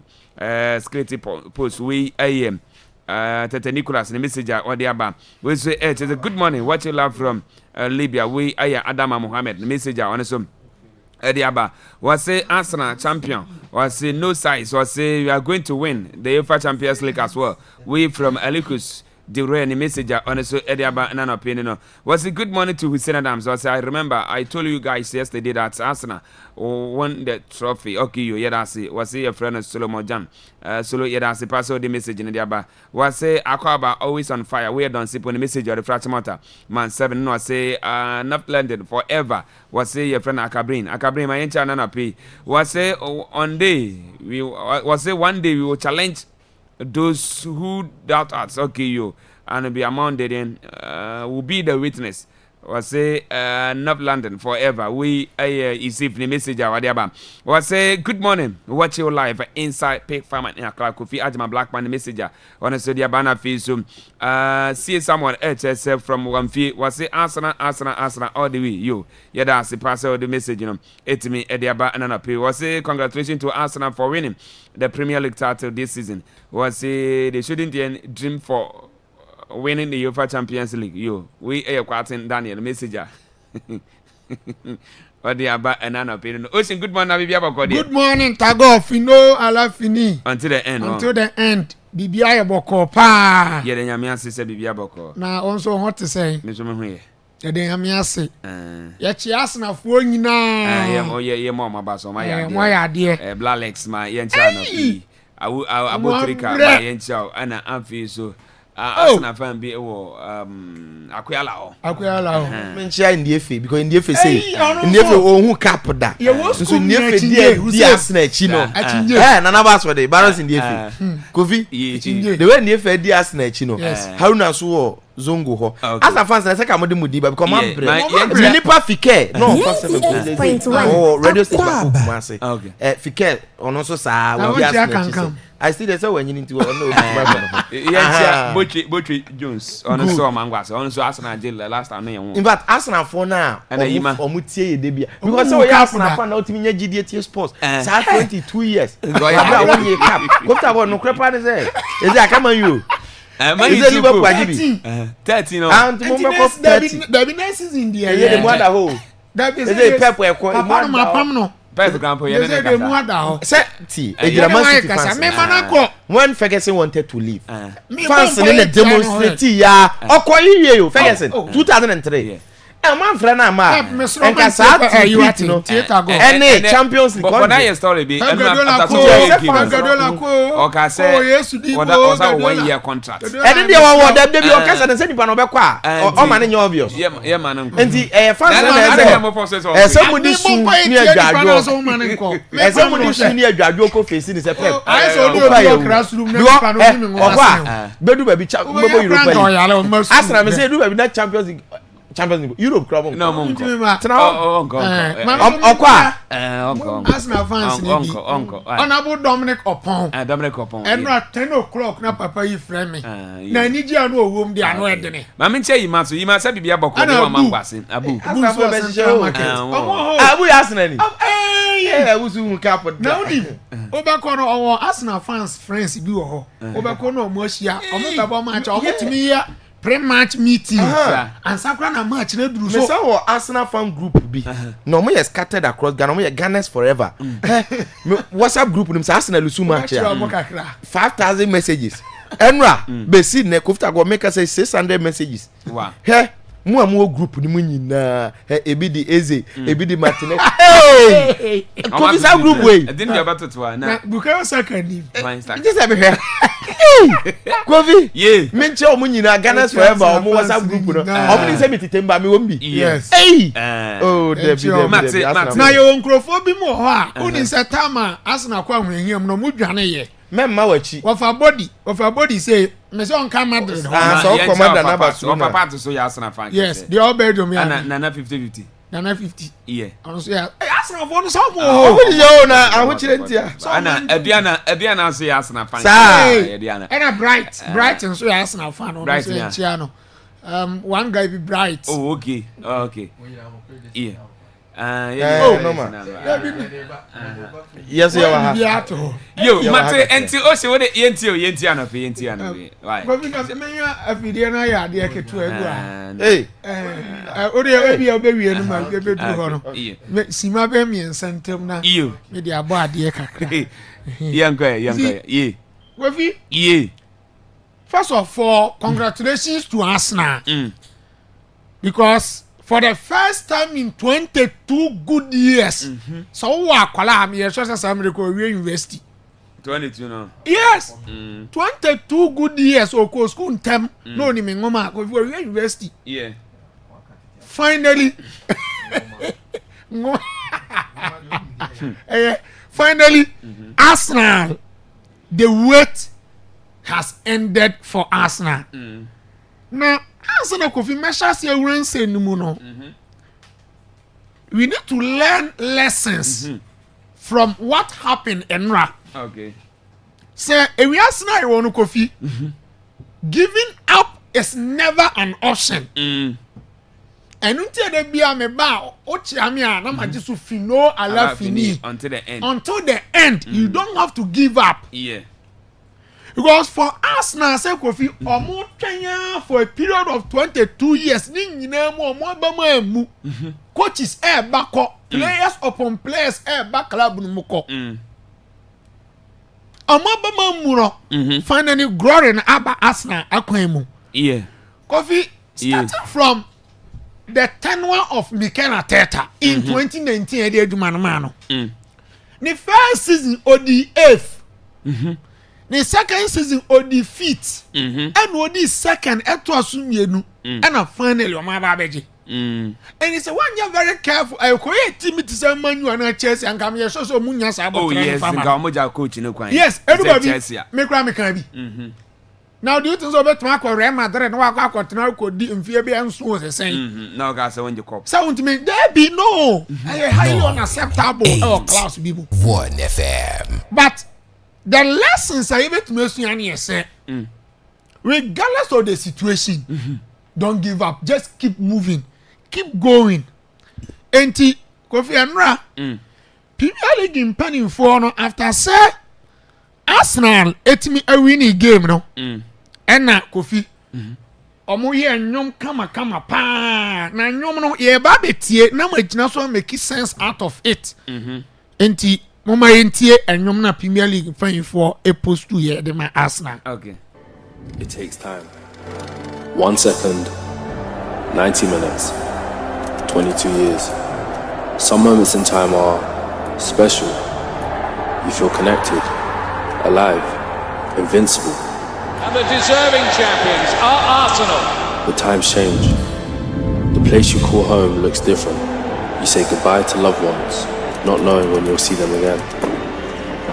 Seasons pass and you wonder if things will ever feel the same. Then one day, the dawn looks brighter. If I wouldn't feel that I'm ready and prepared for this, I wouldn't be sitting in this chair. Storms pass, and when the sun shines, Unbelievable! there's this energy, emotion, nostalgia. Okay, Tago. Yeah. What ye nyom na obo nyom no tofa. The nyom no pese echire nyina na yese glory takes time. Yeah. At the papa bia beba ni power kwamu bia sombu bia no unya na hokono so. Dabi, obe bre ansa na bia. Ansa. Onsaka. But edru wona amanfo be ho o glory side no. But in your struggling stage there. Ene no obi ehu. Obi an ho ebe hu. Enti obi aka wo ye. Na mo obi an kai wo bre. So in the 22 years ana Arsenal air train no. Kofi, look at the humiliation at a tree I had even Arsenal fans and no monam kuru. Yeah. But ni nyina mu no. Omo ba mu. Omo ye determined, resilience. Again, omo passing through challenges, overcoming every challenge bia. And the best of all, they never give up attitude that Arsenal for nyaye. And in the game they lost to Manchester City. Where they can rise after the final was or turn form. Okay, say it is not over. Ampa defeat na casting huge down to say Arsenal dey enim so amoya na say duru so amon kofa nkunindi abotira no mateato. Enti amaya say akogina ba bi egina di san komodada no. But the Crown Rice insisted on the flow of play say the wait is not over. Enti mo obi am na ba mumu a title chase until the end, until the final game to end the season. Yes, Omalusu league title no. And to Kofi, no crap I won't come on say you don't have to give up. The ATB and Kofi push forward. Okay. Giving up is not an option. Now, the Mikel Arteta aye historical pattern who begging us about trying to come for Atiasi. Before Arsene Wenger winning the 2002 Premier League, Kofi occurred the same attempt, 4 attempts. Final one, the fourth one, the fourth attempt. In 1999, or the second. In 2000, or the second. 2000, or the second. 2002, or the first. Yes. For Mikel Arteta, Arteta benefit as a name, but time and all started to compete well. Well, this second quarter was finally, we be the first.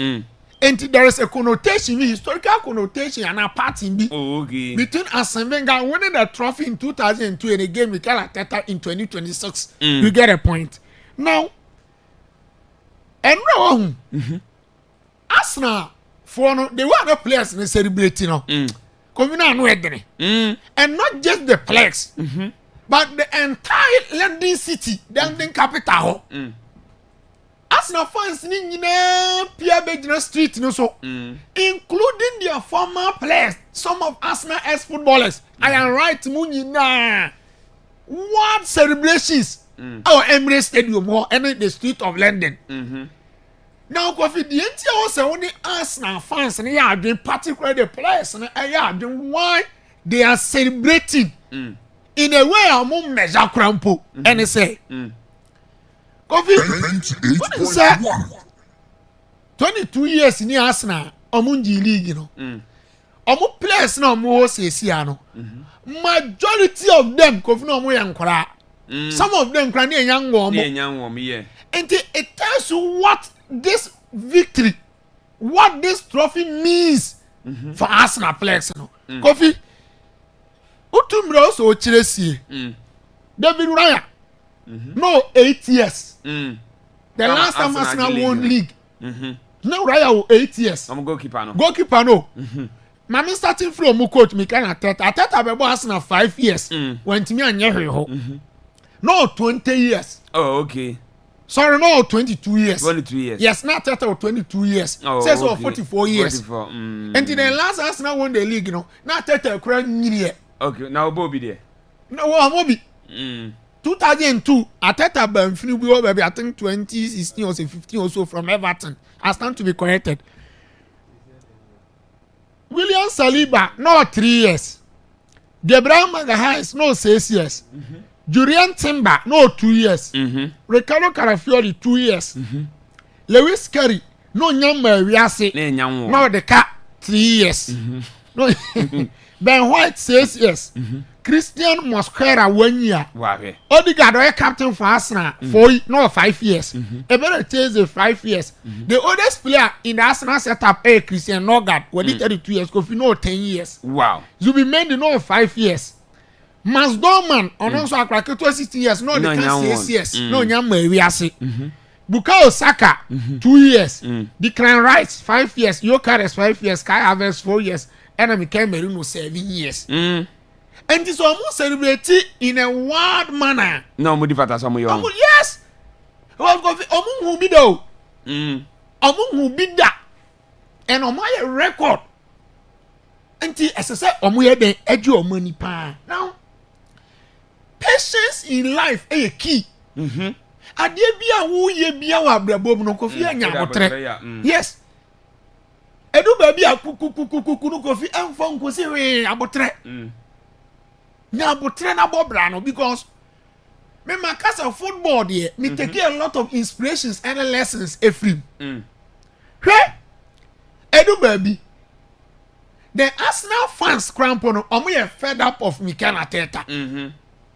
But Arsenal paying for every almost support and almost backing Emma Arteta season after season. And it's all best. You prepare corner extension, crack go to the new. The condition I say, so G League now no the extension ebe man I'm going to get 10 million per season again or to qualify for Champions League normal an additional 5 account. Nemo no san can say. So when to me I'm fast na G League now, there is no way they are going to give me kind of Arteta quarter extension. And I mean on my yard. Yeah. Well last season looking at the amount of money they spent and Arteta by year in total was spending over $1 billion on transfers. Not the only trophy of betting the average today, FA Cup, there. Kofi, unacceptable. And the Andabraka, Derby, Yanjintum. And in this season, in as much as an Arsenal I fight from all angles on Play League National, that pressure will move coach Mikel Arteta. So, you get the point. But Omunya Butreman, finally, the wait is over. Arsenal's name has been added to the wall of champions in the Premier League history. Arsenal remember 14 Premier League titles. 14 EPL titles before it was 13 in the on the backward. No, Kofi. kwambe so na Arsenal fa so G League no any DNT omu G League no na there is no way you be discussing Arsenal excellent performances omanya without giving big credit to their defensive brilliance, their defensive prowess. Me catch it out say Silas Ferguson kodin komo mimre bi ni all can say in football adia makwa very important ba ubetime gina so dia trophies ayo your defensive foundation o tournament bia adia so odin ho first ayo defense because defense wins you titles or championships but good attack there you just score goals. And Arsenal successful season no it is largely dependent on their defensive brilliance or prowess. Sure. What is that, Kofi? 9 in the Premier League alone this season, 1 FM. Arsenal keep 19 clean sheets. 19 clean sheets in 37 matches played. Wow. This is not a normal record. Edu baby, Bukayo Saka ntimi nche, Martinelli ontimi nche, Trossard go na teko. Ka have so prefer no aba o hye mienu ba ku bi de mo. No ni Madueke ontimi nche mfa mo in the league. And the Edu baby Arsenal team kwa bedan one goal project. And so aba be hwe a. Go bi on 37 games now. Arsenal wins 25 as we speak now. Aka one game. Arsenal wins 25 no go bi. Emu 13. Omo win it by 1 goal margin. 13 out of 25 wins no. And it's Arsenal yeah no omo the ball no ba ko to atena mu Saliba and De Bruyne Raya mu be make sure on beto ban de ban we chiro. And the empower the Arsenal team number so. Ba Kofi without any doubt department within the Arsenal setup else a credit ne come man no pay mu defense. Ryan Kweke put 19 clean sheet and then in Europe me you should say best defensive pair be better than this Arsenal. Defensive pair no, of Gabriel and Saliba. Every team in Europe envious of Arsenal center back pair no. They will start virtually in every team in Europe. Every football club, the Arsenal center backs will come best starting. You get a point, and they have done very very well. Formidable partnership no matter they are for me. Because this season overall, only some people 32 clean sheet. 32 clean sheet in all competitions. Wow. There is some difference no my idea. You get a point.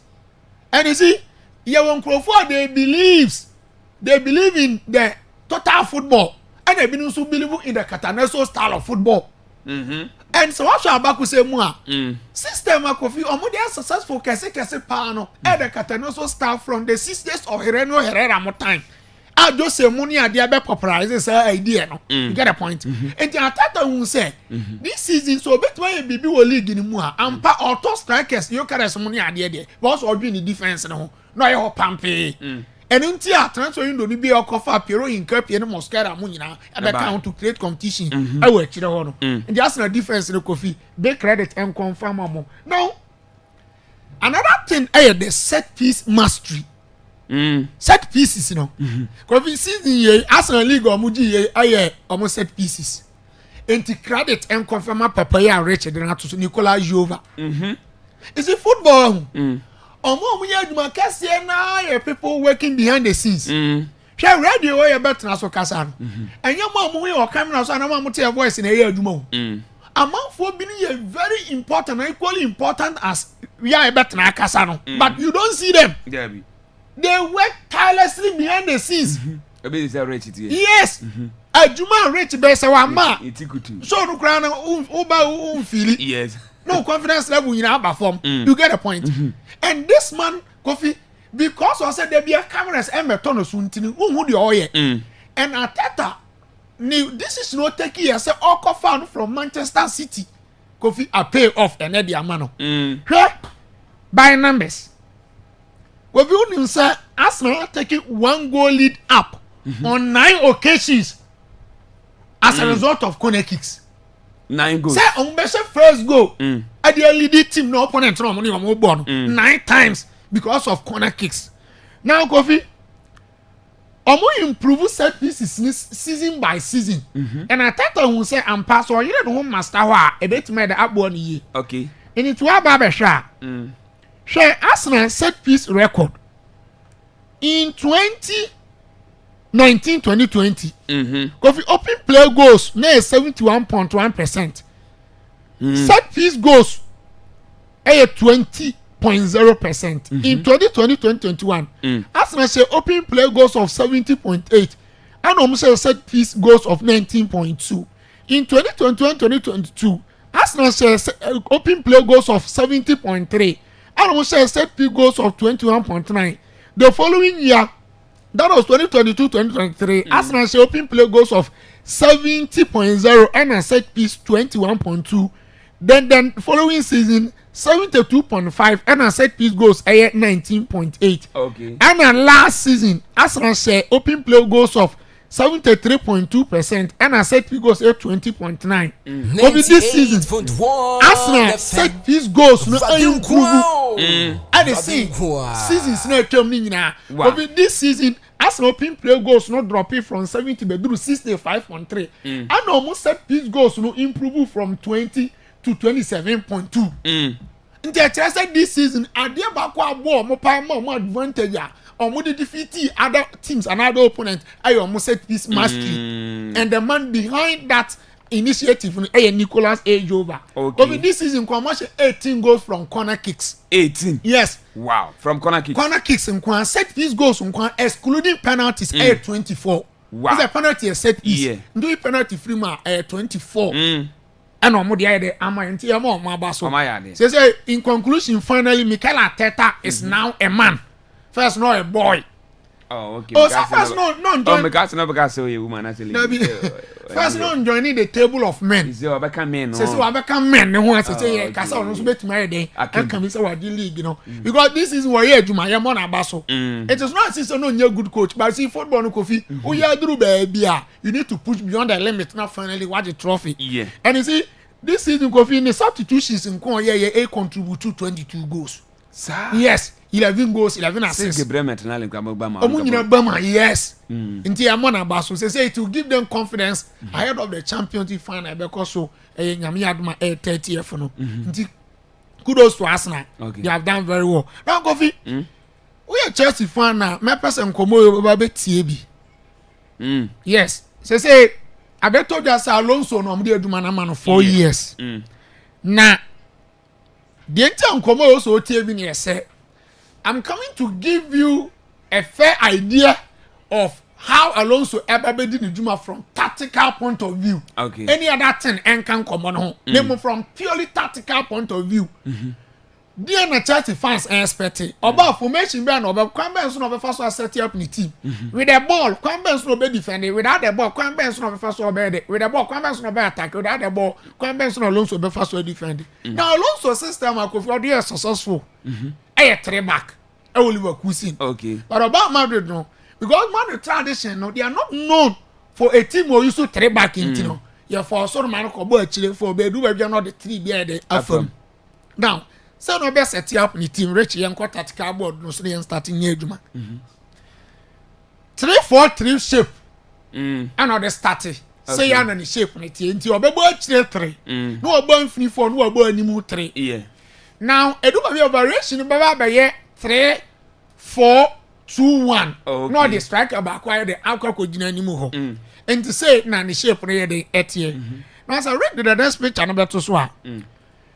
Or you see white diamond for progression. In tactical terms, the fair be white diamond for progression. Now tago so what tactical board no so our right side wa. Or creating diamond shape. The shape looks like a diamond. Yeah. Then where the left flank was creating another diamond shape. Oh. And which means overload the white areas, you know. Now what tries to obey interconnection and now wire link out between the two central midfielders. And Oliver Cousin Granit Xhaka and be Ezekiel Palacios mo the best said one idea amount. No one you center backs no back aka the diamond shape no all the left. No one say you the left side center back no back aka yes or the right or the diamond shape no. Now as I reach the second one better so. Now or rely on the wing backs so. And if be wing backs move high to create front 5. So there will be numerical superiority already about 3 strikers that are. And because we so used to full backs in Intino. the right fullback and the left fullback in the join three attackers. Good. Now about 5. So in this case, or attack on the shape number 3-2-5. Yes. Into when you're in tactical numerical advantage. Okay. Now read for the next one, Ebra. Next one though. The other say your friend be overloading between the lines. They have spaces, you know, and the be better overload. Okay. And to be pushing the right side center back and the left side center back and high up the pitch. Yeah. Then no ma ni full bas no atra center line no to try some enter the opponent territory. Yes. No makwa for into e basa wo wings no wing and any full back no omo be double up on you. So be omo more numbers there the attack you. Now the next picture no ready but to be central vertical connections. Now central vertical connections ne say this time around no. Three center backs no push it 2 central midfielders and high up the pitch to join the 3 attackers. Okay. Nti omo ko join 3 attackers na no full backs na across over attack the house spaces no. Nti area sa kofi in the middle of the park. Omo ba be moa. Omo be more numbers. Over you. Over you. So now the next picture no be ba. Your friend be high boss occupation for crosses. Anytime obey not just obey crosses be an open more numbers. Yes, and in the center backs we move the center circle. Yeah. No man full backs now move aqua high up the pitch aqua attack the opponent boss. No man 3 strikers now would boss room in the central channels. So that be all crosses now open crab obey more numbers. Yeah. Now the next one the also be say if be solid rest defense for transitions. Now it's the same kwa bebe chire bebre no onye na san na bom no opeso win the ball no quickly as possible. No aba center circle no aba crowd o say be untimi fa ball no enfro emma and the system no omo press it into Chelsea think I see those Santos money ade no omo o ya kwadra and how do we better no untimi there more. Then this is the final one on the tactical board, the final one no. And it say the Alonso be say obey su say ni team no yan fa na say ni team no yan adwen say oba attack wa ade ba ko oba na say o hwe na so opponent ni city so deeper on ma two fullbacks ni nyina attack mom. Okay. Say left fullback ni kwa no ma right one ejina say right ni kwa na left ni de ejina say de be ya da bia no obenya numerical advantage and as obetumanya good shape. Okay. Yeah until that is what Chelsea fans need to expect from coach Efrano Xabi Alonso. Okay, me that say the tactical man Ocean. And then what the Remo pram.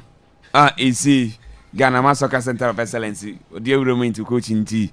Chelsea for no Monfansham with me say Xabi Alonso no ban system we know is obabo. Until Oba when anya the Fran farmer. Until Oba no what you say.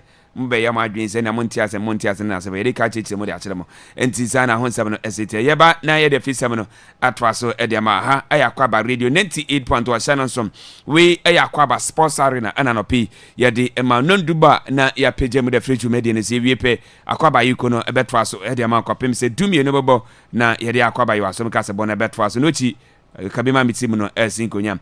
Was say congratulations to Chelsea for yesterday victory. Was see Indianapolis Kumasi Tanosom. Kesbe Junction is the main location from Pedro Medina Cruz messenger. What the free Kumasi etimi edaba no p ye edefro edama no. We say it's a good morning Black Coffee. Listen to you live from the Black. Babalison and software. Was a Black Coffee Akwaaba Sports. The whole okay you the whole be you are the best. Yeah, that's it. We the Black. Tell me about them. Was say congratulations to Arsenal. We was say friend GH Labista my yencha na p. Was it Steve here? Was say watch you live from was it to Senior High School. Steve said be about na pay the yencha. School. Was it saying if you don't talk about Arsenal today, then you'll be out of this world. Ha. We was a friend Audu Arsenal. Yeah, that's NP. Was say my name is Naye Kennedy. Was say inside in Suatra. Okay, yeah, that's it.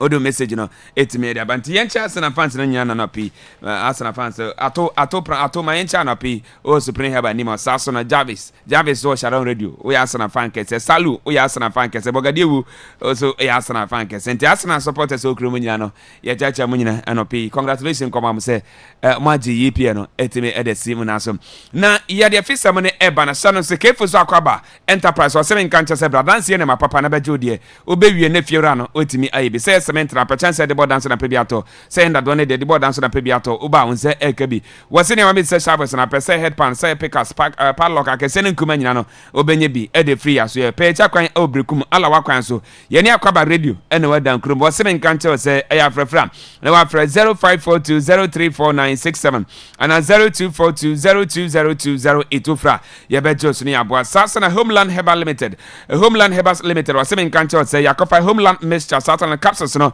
etimi da bedwa so eno ye mema ne dia bema otimi nkante se o te ya o bema ma bra se o genso a bomode ne kopa bi nanom na genso na o genso ne kwasa oteba ya bia o bema num ana fesu nso bi so ne firi bema mo ba eno so enya de se twa ye kopa Homeland mixture satan capsules no na nonum bi ebetimi aboa wasere nkante se sa ote ya o hwem bomode ne kopa bi nanom betimi firi so ana fesu o genso sa ote ya wa o genso tentem bomode ne kopa bi nanom bi genso na o genso tentem no bomode onum bia ya de betimi firi so ana fesu so woten kase ni pedwa na yemremre wa wonya adwuma bia so ayemra bo mo de kopa bi ana finsansa na begu ni pedwa prekesem wonya Homeland Mr. Saron capsules ne bi na so no ma say yensansa bi na gu ana fesu ye pompo bi na bo ne nyina no betimi ahye no wo se mpenefo na musisi eyamo ya no ana fesu chinkase ye wo ya woten kase wa poso ye wo ya ana afesu janabadi pen honam nyina na ye wo ya no wo de wonya Homeland Mr. Saron capsules ne bi na so no ma ne nyina na betu to ase kama etim da mam ana fesu Homeland Gym Mr. ana fe capsules no eno eye mane dia ye na mane isem bom za na moti yaw no wose nsabo no eni kwansa wote yaw bomode ne kopa bi nanum se de be yaw na wote abra obu nsa no etimi afre so ana fesu nso bi so na afre aseba wose men kancha se kopa bi nanum bi ebe bo ama nso na ese afre aseba na nka homu no etimi afre so obu nsa so ne se moja na eba na eba bebrea bomode ne kopa bi nanum betimi to ase kama etimi da mam wote yaw awon pa abra ise woni do for ejama bomode ne kopa Homeland Jimmy Shabi nanum bi sa yaw na wote abra ise woni do for ejama pam no ebetimi afre so na fe oba so wogin so ntentema kono kopa bi nanum bi sa hawo nya no ebetimi afre so brekum Jinak pharmacy obenye bi e kontranta kwan so sa so ana Kramata Center brekum main stage obenye bi newborn chemicals run about nkito do na nsanka de sa so na Green House Chemicals ana so woni Happy Hospital na die ne hwe e ya frefra na Fred Dr. Dennis woni ni team no 0556211132 ana 0555162727 franc omo bia kache bia no ye no obedini aboa ama ne ma pa no so on site mi akabi amanyina e ka bi enana pe oten kata kwedim sebe no ye de down ye de fisam no e beto aso e de ama na fisam no ye be start e de every 2027 Shannon so say AFCON no e unity e wo man bi ti say Tanzania Kenya na fe Uganda wo mo na agese wo mo na so a wo mo hwe ni say o betimi host enu a na qualified draw no etimi e ba bontin so far Shannon se sample group no aye makwa do mienu ana yimeno kase enu a draw no etimi piemo first and second omo air qualifying na AFCON no ometimi akobobi enti enu a ye wie bibia no draw no ene sei ana sei akowie eno anya samketo cry Jeff Jeff yes wo health insurance office open ene Arsenal okay we Arsenal fan kese pa Jeff mi da se so aka me cha na pe Jeff ma me cha na pe Jeff Arsenal fan kese congratulations enkoma mo why the Arsenal for idie cup ya maji mo ya so nko didie na draw no by group A no amami etise Morocco Gabon Niger ana feso Lesotho omo ene amai so mo group A or group B no Shannon so say Egypt Angola Malawi ana feso South Sudan omo na amai mo group B or group C no aye Cote d'Ivoire Ghana the Gambia ana feso Somalia omo ene amai aye so mo group C group D no aye South Africa Guinea Kenya ana feso Eritrea omo ene amai aye so mo group D ana feso group E no aye DR Congo Equatorial Guinea Sierra Leone, South Sudan, Zimbabwe, Omo Amai se omo group E, group F from Burkina Faso, Benin, Mauritania, ana afeso Central African Republic. Omo nyina group F, group J no Jane Rada, Cameroon, Comoros, Namibia, ana afeso Congo, ana afeso Shannon to group H no Tunisia, Uganda, Libya, ana afeso Botswana. Omo ene amai se group H ono. Omo group I no Algeria, South Sudan, Zambia.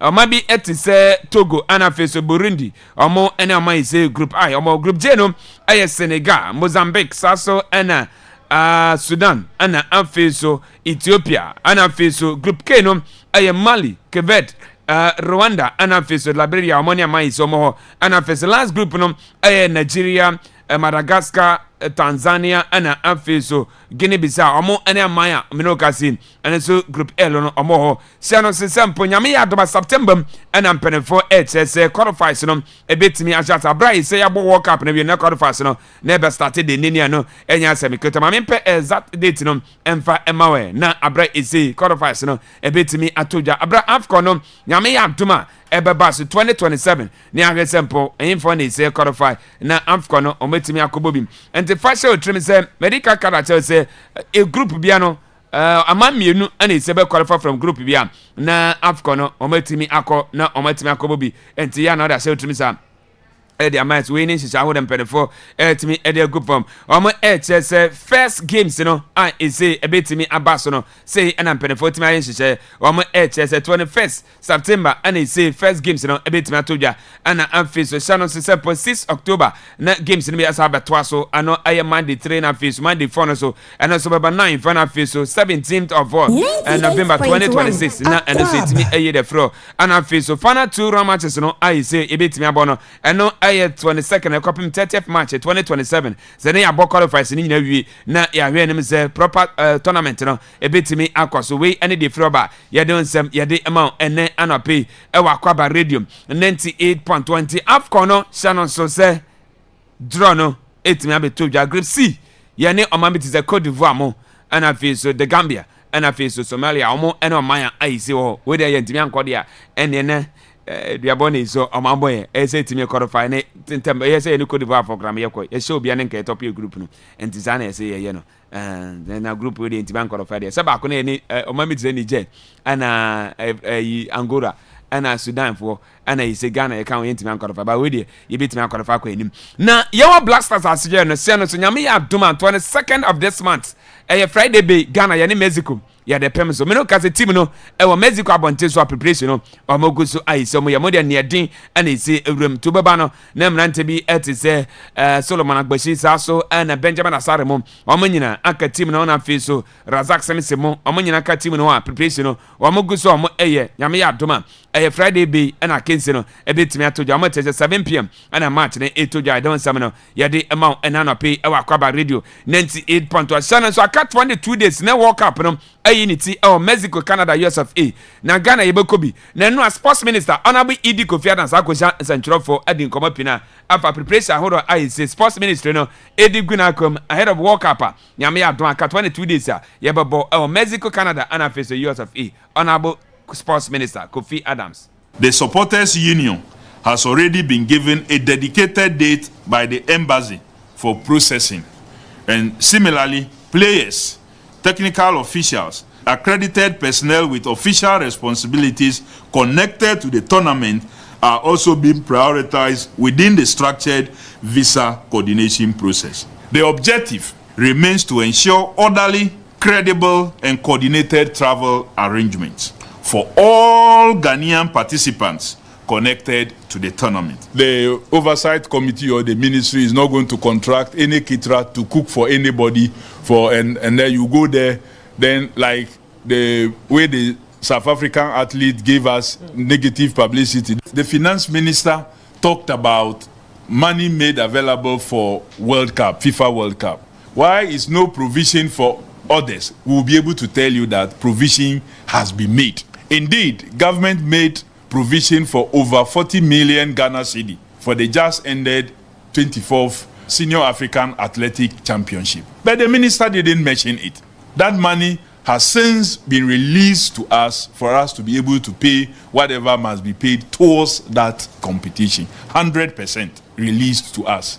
The same vein, provision has been made for the Commonwealth Games in our budget. Provision has also been made for the Youth Olympics. Indeed, provision has been made for many other international competitions. Yo, we and then some sports minister Honorable Idi Kofi Adams or their tuja. And nochi Black Stars friendly matches are all your bon or say or man in Piakobo and Fama or Mambia son in a couple friendly match. And I feel so budget hold on I say here the couple friendly matches no. And Yandy say every for the amount contract I hold see as I know when you here was say a permanent every for no at the Bebreno. Nanyama hold on I say room Ghana friendly matches I hold a boy yano and one seminano or the betuja at the Ghana for you. The friendlies, we didn't put in any money.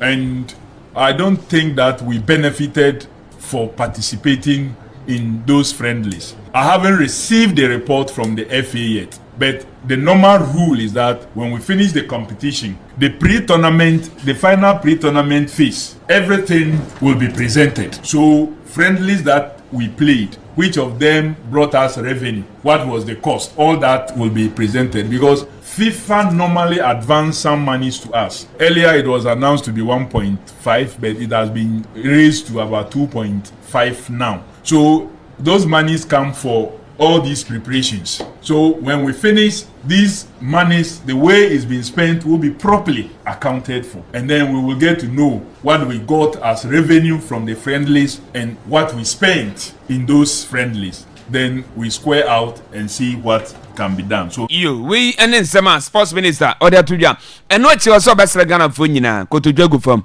was here no go trace can be am fama obiase or do we kogo pimo or work up na say no man ko hebi was say company se mebina baba oba wan so was say one sports minister no na buy na kabom ni na say for was say bibia monthly sign contract bia and so obi aba ho no so one sports minister no na man akwanya so one for two kan say person ko president na say bia mama ti say Canada US and I face Mexico ni bi na kwa World Cup was say one more bia contract to obesre hwe na man ko trace ka bia mfa mo bia say onye na onfa onko World Cup na so ko games ni bi.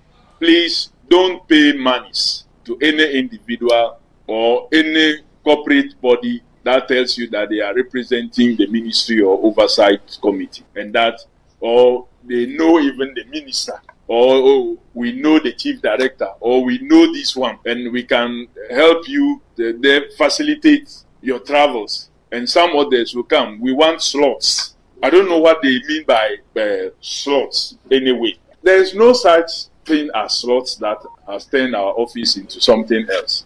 We have largely tried to make sure that through the National Supporters Union as recommended by the Jamefe Commission report, they are able to be fairly big representatives from across the country for us to be able to sponsor them. So I beg people who are inundating us with calls and the rest for these slots that they just don't exist. You, we and then some sports minister Kofi Adams, honorable, where they are to that. Now, young Remo, AFCON under 17 championship, no, it's a Elcoso on my friend Morocco. And 4 matches at me Elcoso. We last round games at me Elcoso, Group C and Group B and Group C. Now say and I'm penny for a bomb matches and results in a see and Shannon Sampo, Cameroon Eshabako, DR Congo, and to me Antican Abricos, any like Uganda, able to our ho, Anna Afeso, Morocco SMU, Emma Egypt, me at the cannon bako, Tunisia Eshe, I want to be Emma, Ethiopia, Ecobona Canon. Bako and Tisani see Eco and they say group A no ye no Shannon song say Morocco enya 7 points or and afi Egypt assume 4 points Ethiopia assume 4 points or and afi Tunisia enya 1 point I don't some no ya de amount and then the e dwumedie so and afi what dey and group B no no nyanto say what dey group B no Africa's look at 7 points. And I feel so Cameroon toss me 6 points or home. Uganda toss and 9 Omanya 4 points. And I feel DR Congo toss and 9 Omanya baby at home. And then Shannon so say matches say our honor o down when he Piemo our group C now. Say an officials on eti our Shannon so Mali Ebabo Edia Tanzania 4 p.m. Angola any Mozambique Ebabo any 4 p.m. And I feel about 7 p.m. at Shannon so Senegal any Algeria had by PM so na South Africa so any Ghana so at their PM so and no a games and a to jam now down when he Piemo our group C one so far Shannon so Tanzania for 2 matches on board na we ni nyamo ka 6 points o ma qualify ho Mali toss mienu okuta 2 points Mozambique toss miensa 1 point na face so Angola toss 9 ono so okuta 1 point ho group D no say enetie ho se no se Algeria for ready kan o mo ekuta 4 points South Africa toss mienu o mo okuta 3 points Ghana toss Senegal toss miensa ekuta 3 points na fe Ghana ye ne twa to ekuta 1 point ho ha ya don sam no ya de man nka me copy points de ma Ghana na me say da bi enya nuro enti na Ghana ye pese qualify here win against South Africa na ya hwesempo ye betima qualify na ye bremo quarter finals na say World Cup no qualification no ye setimi aka we any dey free ba ya don sam no ye de amount and na pay e wa Akwaaba radio 98.17 dollars o ya bra na ko yan ko ye na Kwame Obi na ansam no on fine start Kwame Kofi ma ye tiwe Kofi Medas Kofi ye under 17 and no more 7 p.m. Yes, with Coach Prosper Nate Ogum. Yeah. We the only advice. And also FA president and boys in Akasa say Omanya the one of the best preparation in the games around mobile and your results and they say on the mind until making sure say or meet many results papa. We Prosper Nate Ogum. What under 17 matches in the be? Yeah. Who the guest chess or bench where it's saying? So on also you'll be out no. The way on also coach, you know, that boys, you know, so and complain say be our how man say busy. You see, okay, some of the appointments in man or them make us na kuma. Because the prosperity I know on ye under 17 coach. But you ever win count say as a Johnson about 6 p.m.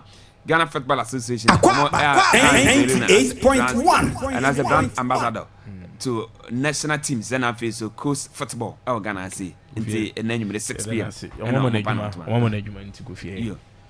Yeah. I said say Nate Ogum that I know. Only Majuma. But Kofi onye under 17 coach.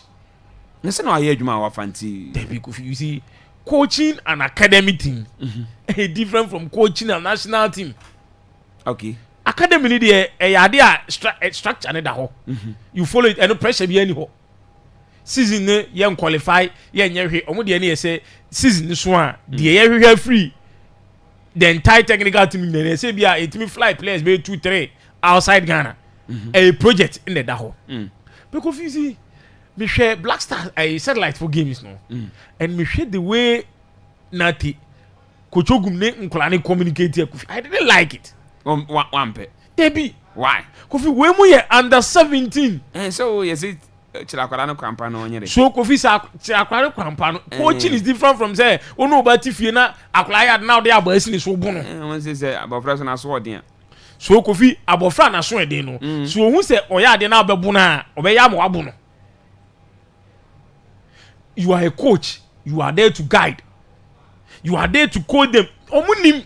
What I say? So you are there to coach them. And me, I'm one person. Me say under 17 and konkoji trophy. But you could see say and planning game now or lose ni nyina no. E technical issues. What under 17 for the ball now? Yeah, if you adwena omo dey say boys ni say ye pese kwaji cap no. That is it. E technical. Lose neighbor ni nyina say planning to me because so she 2-0. No, but you bet ni 2-2 then bench what there was something wrong. See a static game near what 10 against 11. Now the other coach need to manipulate the 10 no still have a winning game no now 11 and to me yes now you bench your problem ho. Uganda a like City no. Omo how many points? Omo 4 points. Omo bon. Kofi you under 7 me see you under 17 coach ho. You coach Kofi the any say onime nkla prepare. You will be prepare nkola we are na what you obetumi handle all the nkola man obetini nkola na den ayaduma.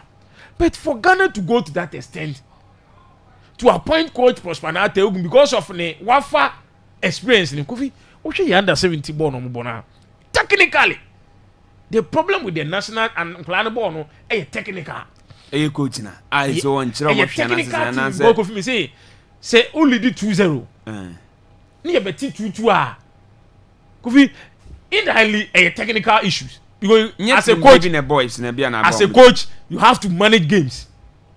You should know how when to manage game. The omo take back no. E show say no say players no na e be a team that bomb afa and now among the weakest point where a team no e ha no mu use Kofi as a good coach that is where you come in. As a good coach that is where you come in. But at the end of the day be we hwe nkla no hwe the way na Togum communicate to bench ni kire nkla na Kofi atiantia na too much. Is be amode akodu no. Me dey na make no. Me dey from day one. You know now ni me stand what fear. The very door with the appointment in the man. I said it. Say me share the days at Kotoko no. No mu say Togum is not under 17 coach. Or a very good coach. But for him to coach the under 17 team go no. We need a juvenile coach. Yes. Ye coach Kofi ne de na ye nkula so obete nkula na se. Nti we want sing na se. Yeah, Kofi still I know be na Togum na dwen ne say Kofi wafa na mo nye nkula sa o. Oh no mo susu na nkura o. Ah Kofi na wafa na mo bo no mo premier ni bi. No Bobby. No more premier. Na akula bo premier. Kofi akula bo premier. Yankai. Mr. Danson e ko say akula njejensi. Akula de njejensi die. Ndi wafa na ye kan nyina na wafa fo ni bo premier o. Ndi wafa na na bo premier na wafa no enya under 17 wafa. Wafa na na ye kan no. Enya I say wafa ni premier enya nkula na coach wafa ho. No bo premier ni bi.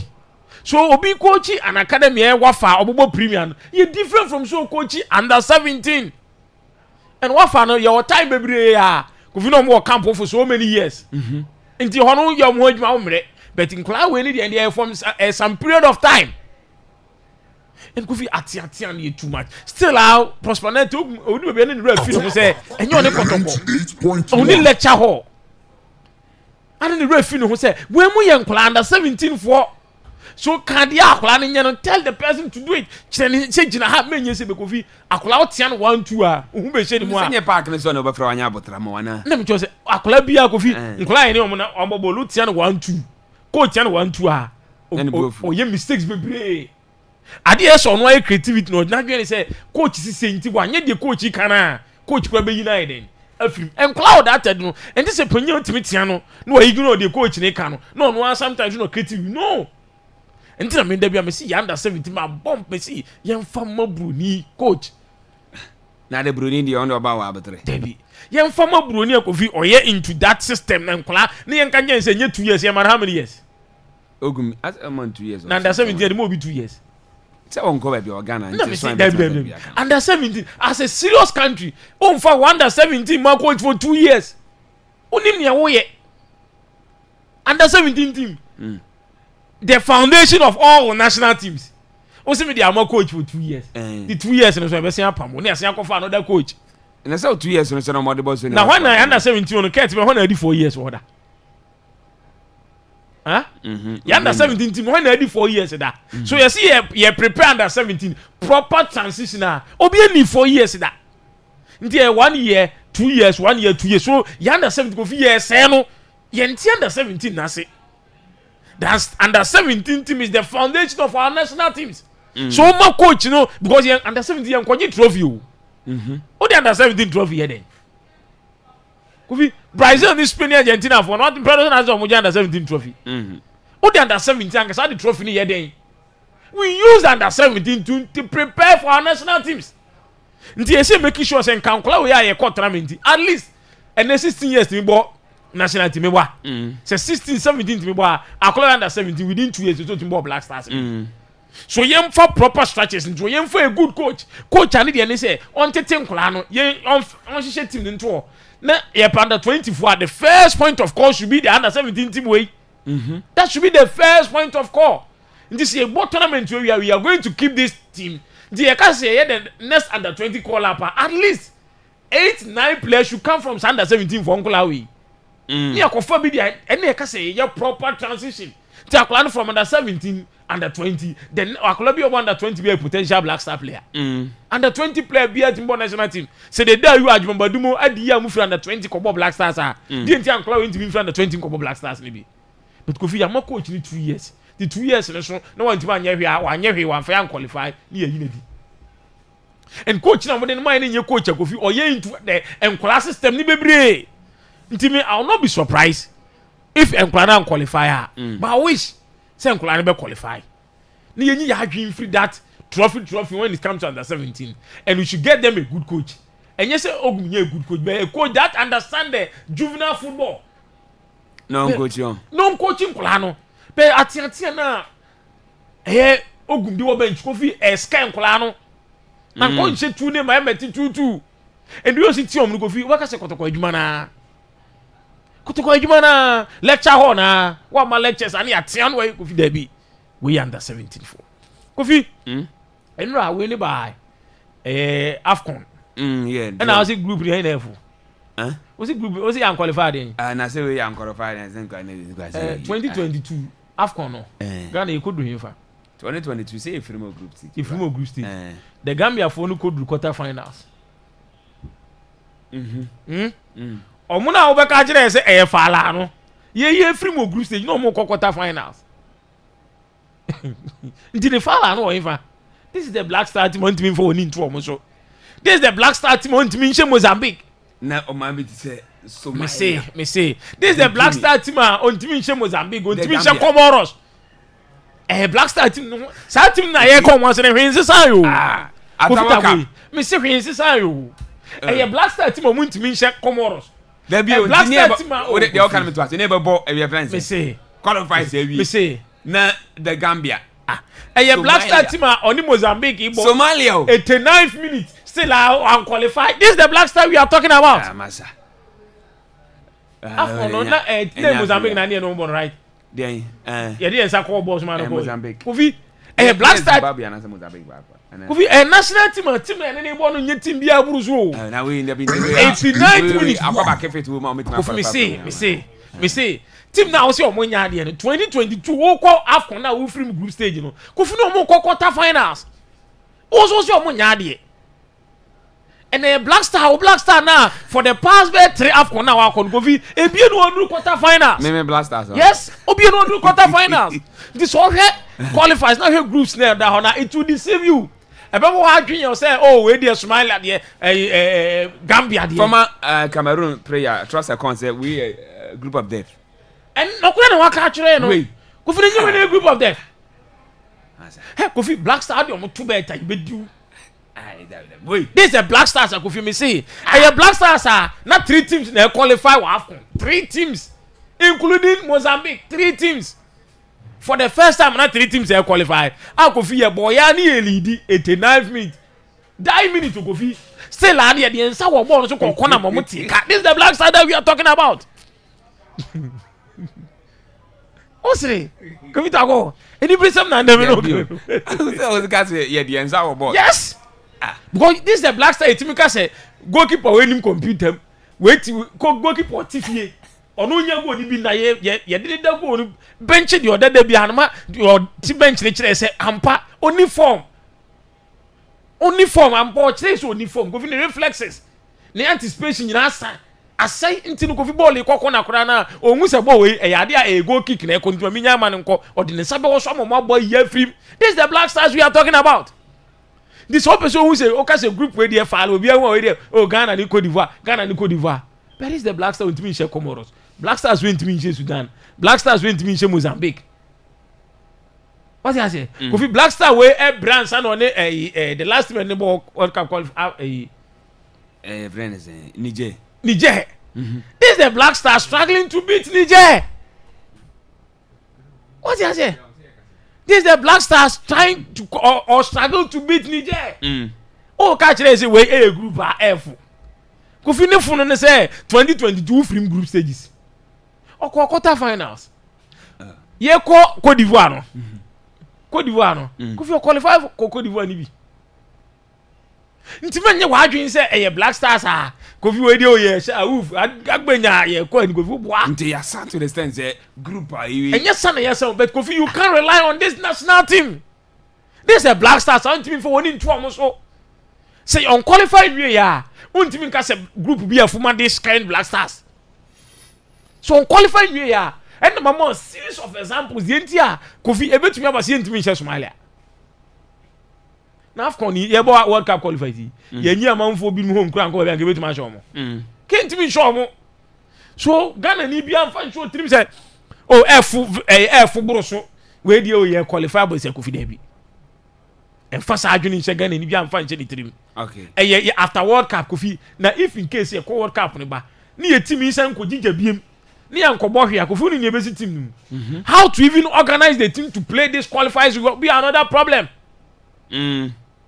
say ye ko World Cup ni man an hye ya Ghana for the money basic Black Stars no so nti players ni nsembesim technical team nsembesim efe be gene de aban be gene de sa moment na so e ba e be AFCON qualifiers no so we should also pray say benya a good World Cup say be e betimi sa team no abe perform wa ha enye sa Kofi say team ni nchichemu samba biem ni ye kone yankobɔ hwe a Kofi we are going to struggle to qualify from this group na Kofi enye kan en kan ka Somalia o say no Uchina first half 4 second half 2 kan na de aka e training ni home Uchina no abɔ ne 3 na wa challenge on tinu mo me Kofi nkofo en ujo mu dia enye ye okay ujo mu di kese a ye be du sika iyo ukotwa mu achi Kofi asema to so Kofi ene de ade am obi anya na adwen say because ye 2022 ni ye film group stage na okokota final Kofi sports minister safi no aba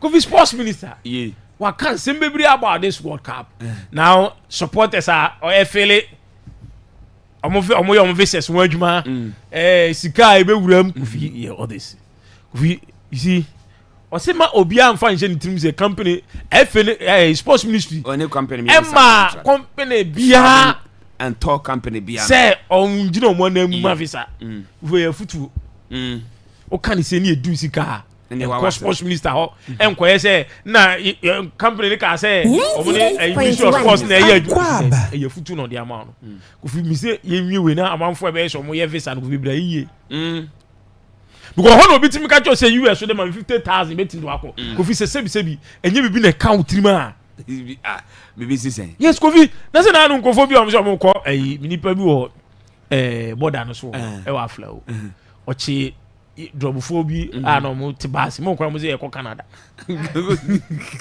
how tibasi mo no say Canada no mo ko o say o ye kwa ko for plane wo Nigeria no si mun simra immigration for no si mun simra Kofi o tutu mo ano ska say na mo tua mo a o say o mo giye 40,000 si ye kodura no na 40,000 ye de ko Canada se nye shiw ni wo tirima what campaign di wo de Kofi enyo shiw ni wo tirima 40,000 ye de fa pass free Ghana ko fa Nigeria ko fa plane ko Canada so or the car be ko Canada se bi no de ko UK oh yeah yeah no go for the say what say oshi oh so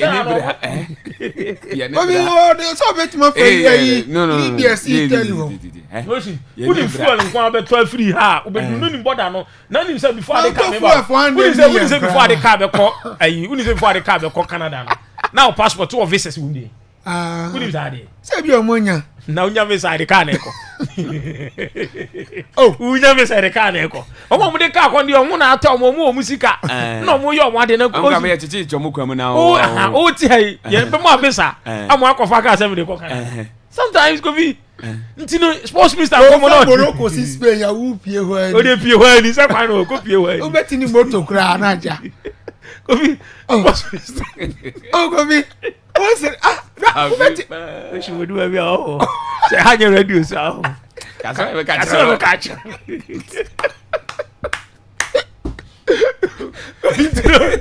Obviously, sports minister come on here, oni timamufu ni dinu. Obi na so pam. Because se obi timi ko fa aflawo, so fa Togo, akofa Benin, afa Nigeria akoka. O se kwan ni dan wa Prague ya betimi o. David.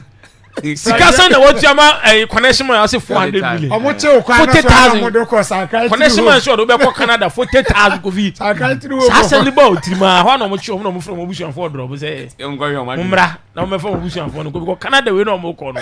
E Kenneth Canada. Kofi. Mr. Obe. So enu na so ro. Sports minister. Nkomo no ye din, ye ntie ni ye. Okay. O pese o ko US na Kofi. Now a World Cup no, wa betumi aye process no. E dey akwa embassy ho.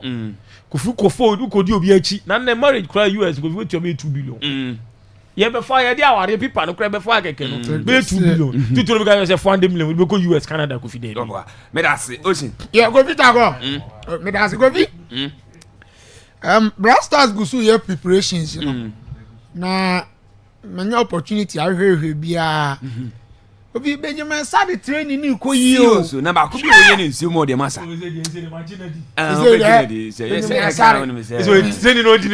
he is an inspiration to the upcoming footballers ade ba ko misuro ni say on so ye training no e po no you say eno no bo short na eche o tubo na eche we can we you do be not say whether no na e bo no na me dia o ti dia make am o na no nsi because it's good say wasia ba ha because pitch we na o ye train was no e pitch ay bo short na e ba nte bo fast pitch is no hani nyina okay what baby am fi ba no nti baby o ye training no e ye baby apona no ne we no difference kakra no movement kra no because of letting the slower but it's good say wasia ba ha na obenya because so more faster yes and Kofi and I like the way he's training. Yes, I believe in him. Yes, you see, the Kofi me one about say see footballers don't know more successful, you know. They don't rely on the training program of the team. Yes. Maybe I don't think footballers in the baby to me more one go actually no. First, you know, your players been work with after normal training or more personal training.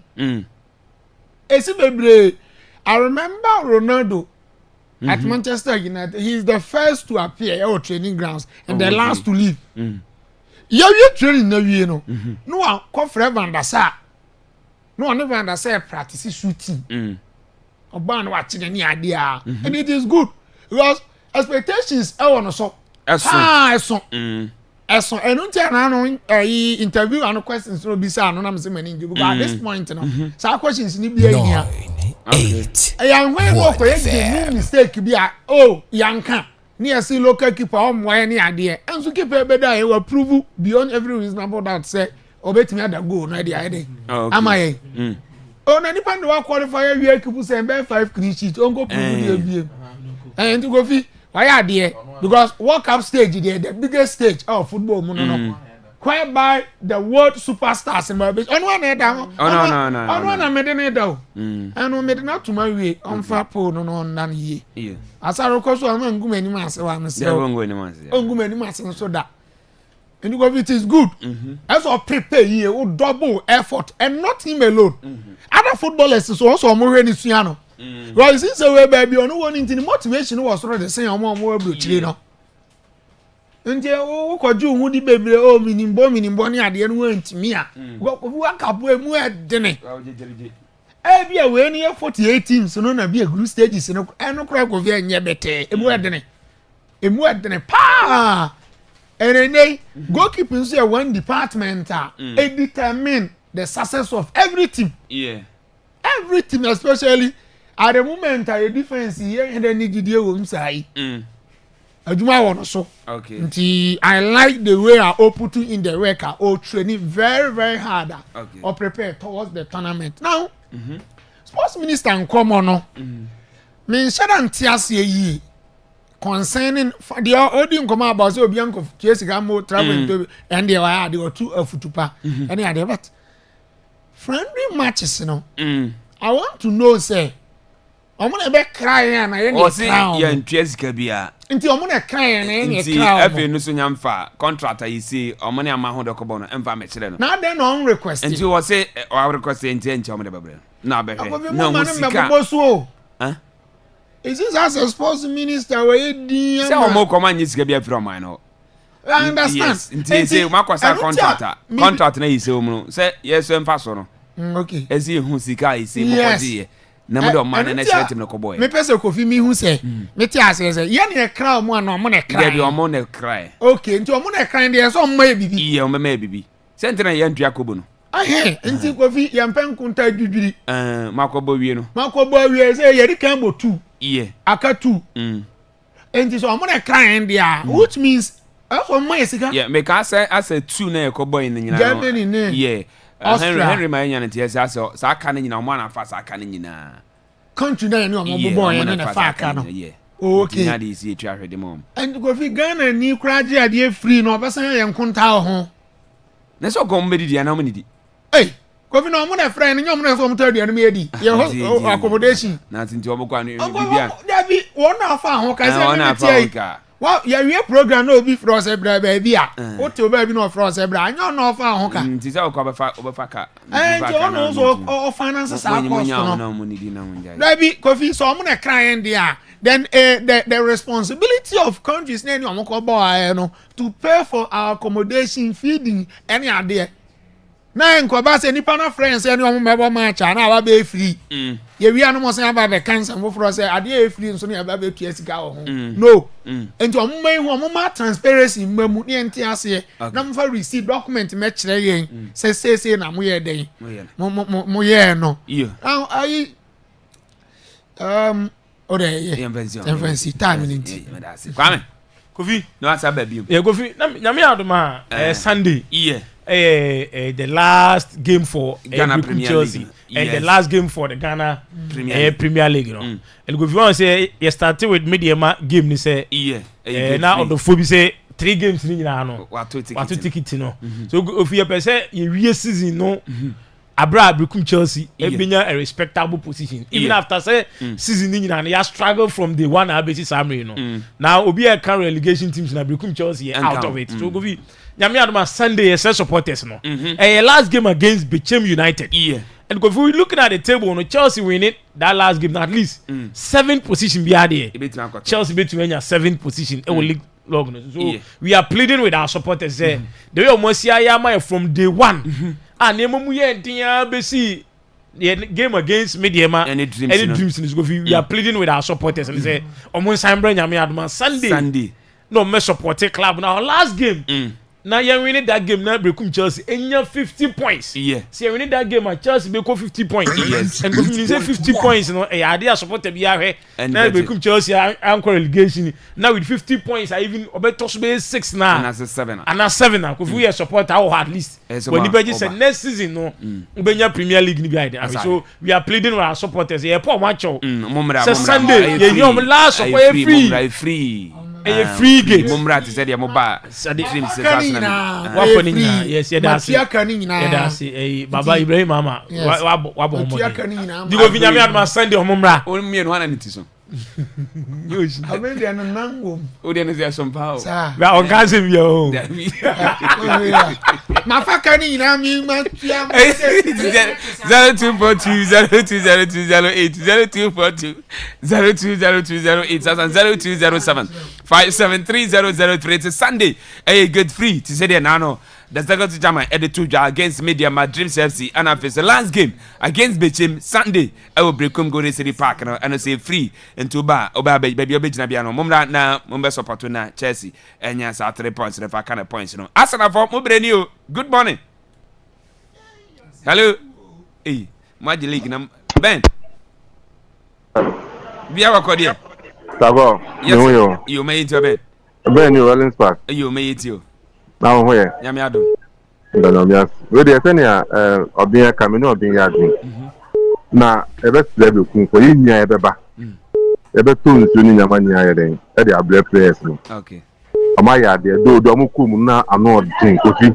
Mante na brew. Me ala wani we Chinedu sa dey mo komu mi no le gon titi dey anyway o. E o sa kwan na so. The boys are saying you are bomb about why? Nemi ame baho. Why? Yate. Nemi ame baho is Yambabi. Why? You Mate. Good morning. Hello, good morning. Yes, sir. When you? Yeah, DJ Mito Tawo. You DJ it's you. What so far? Okay. So you can Premier League. Okay. Yeah, that's it. Over parts, let me be about there. Is it a no die? I will be Boko. You man, eat you. Oh, yeah. Boko, some Magic League idiot. 3 years. Say it's ready. That's the accommodation. I use a brow was going on it. Yeah. That can we have demanded something is not now. You have to your trim, why? I tell that's our papa, that's your mission. Young be entered. Good morning. Mr. Low radio and young command radio and coffee and Mr. Boko. Mr. Radio no from was through Sabi. Dumino Crani and Casa Mr. Hello. Hello. Yeah, eat you. Hello. What's it? Me say Arsenal ya jiri gindi ya de. Nti ya boy ho abaso. You, yeah, that's it. Mama mo abaso e. My idea. Yeah, that's it. Good morning. Fine morning. 1 year. Gindi je si me fi me pass e. You yinti we. Pa cho ha se de na o mo kele si. Sister say me dia man akra. Right. That's Baba Nakra. That's it. Good morning. Good morning, Kago. Yes, sir, honey. I just said Nicholas, because take it here. Okay, Nico into. The Mr. Papa would you. And then all the time, no more Bob Blaster, no more can we. No money is a Ghana. You think that Uncle Simon for Moka because most area over transfer of the Casar not yet that is way, not yet that is way. Young Ghana, I am killing me, give me your post in this. Start our cancer, okay. Ghana Premier League, no, man, Nantimo, who Anna. Oh, start you. Until Basana Kakrana, Ewabanta, when he see original Sadeka.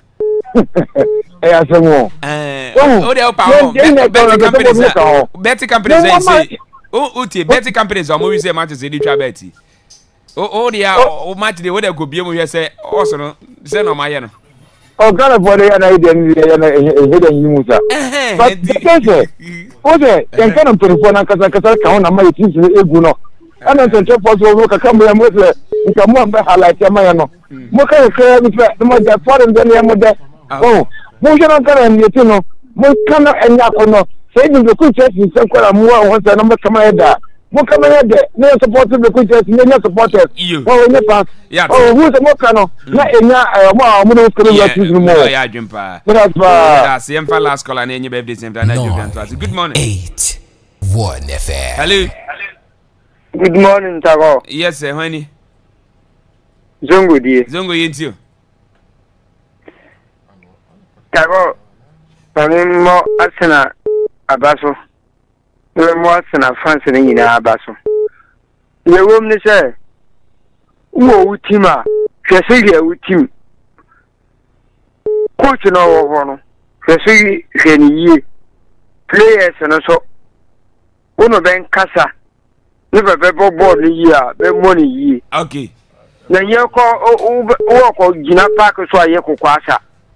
You that was it. Yes, yeah, that's it. Zongo no you may bad I can ever twas a young Connie when you baby in friend and which na Juvia and twas. And then I Same oh via ho and he see we juma would depart this summer Ukra and I baby from Kofi via race and let them see. I think Anna feels so Goswe. Or mom we juma when you say young Akwaaba radio so now you so happy birthday. And to Same your Akwaaba radio so yemo I would up and couple count now or mom baby na count wife and I think I say happy birthday and quite infamo. Happy birthday to you. Happy birthday to you. Happy birthday, dear. Happy birthday to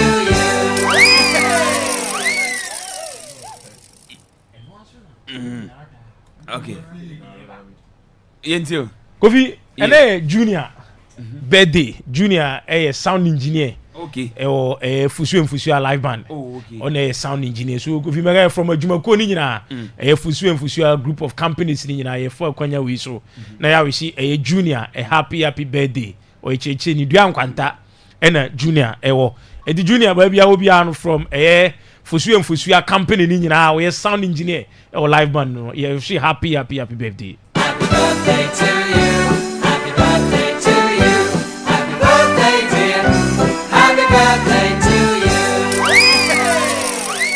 Okay, Kwame. Govi, ya nipa oposini amankuna Emmanuel. Yeah. Yes, swedro no. Wababri kuma obedi. Wabai wa amfere me o. O na no ka se nka me we program na afre no. Se nka we afre no. Sa. O ka che me na me refie Monday ni. Na ti wura fia wono ni mi number. Govi. Di govi na o se nka okope sika kakra. Se bia nka obeso to. Oh, yeah, oboa. Okodu ATM no govi o tuni botom na ni ATM ni nchen. Ndi govi o se ni ATM na frato.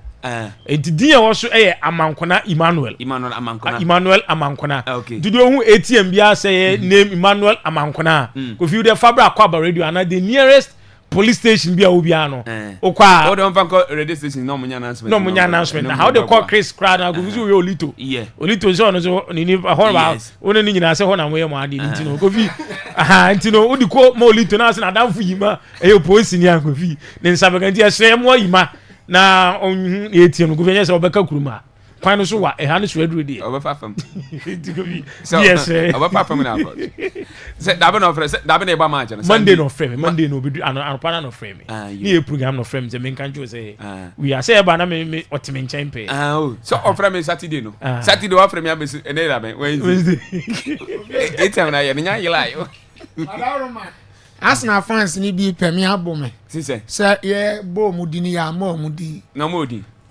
Akranto nanda no akoto brebo ye ne mpe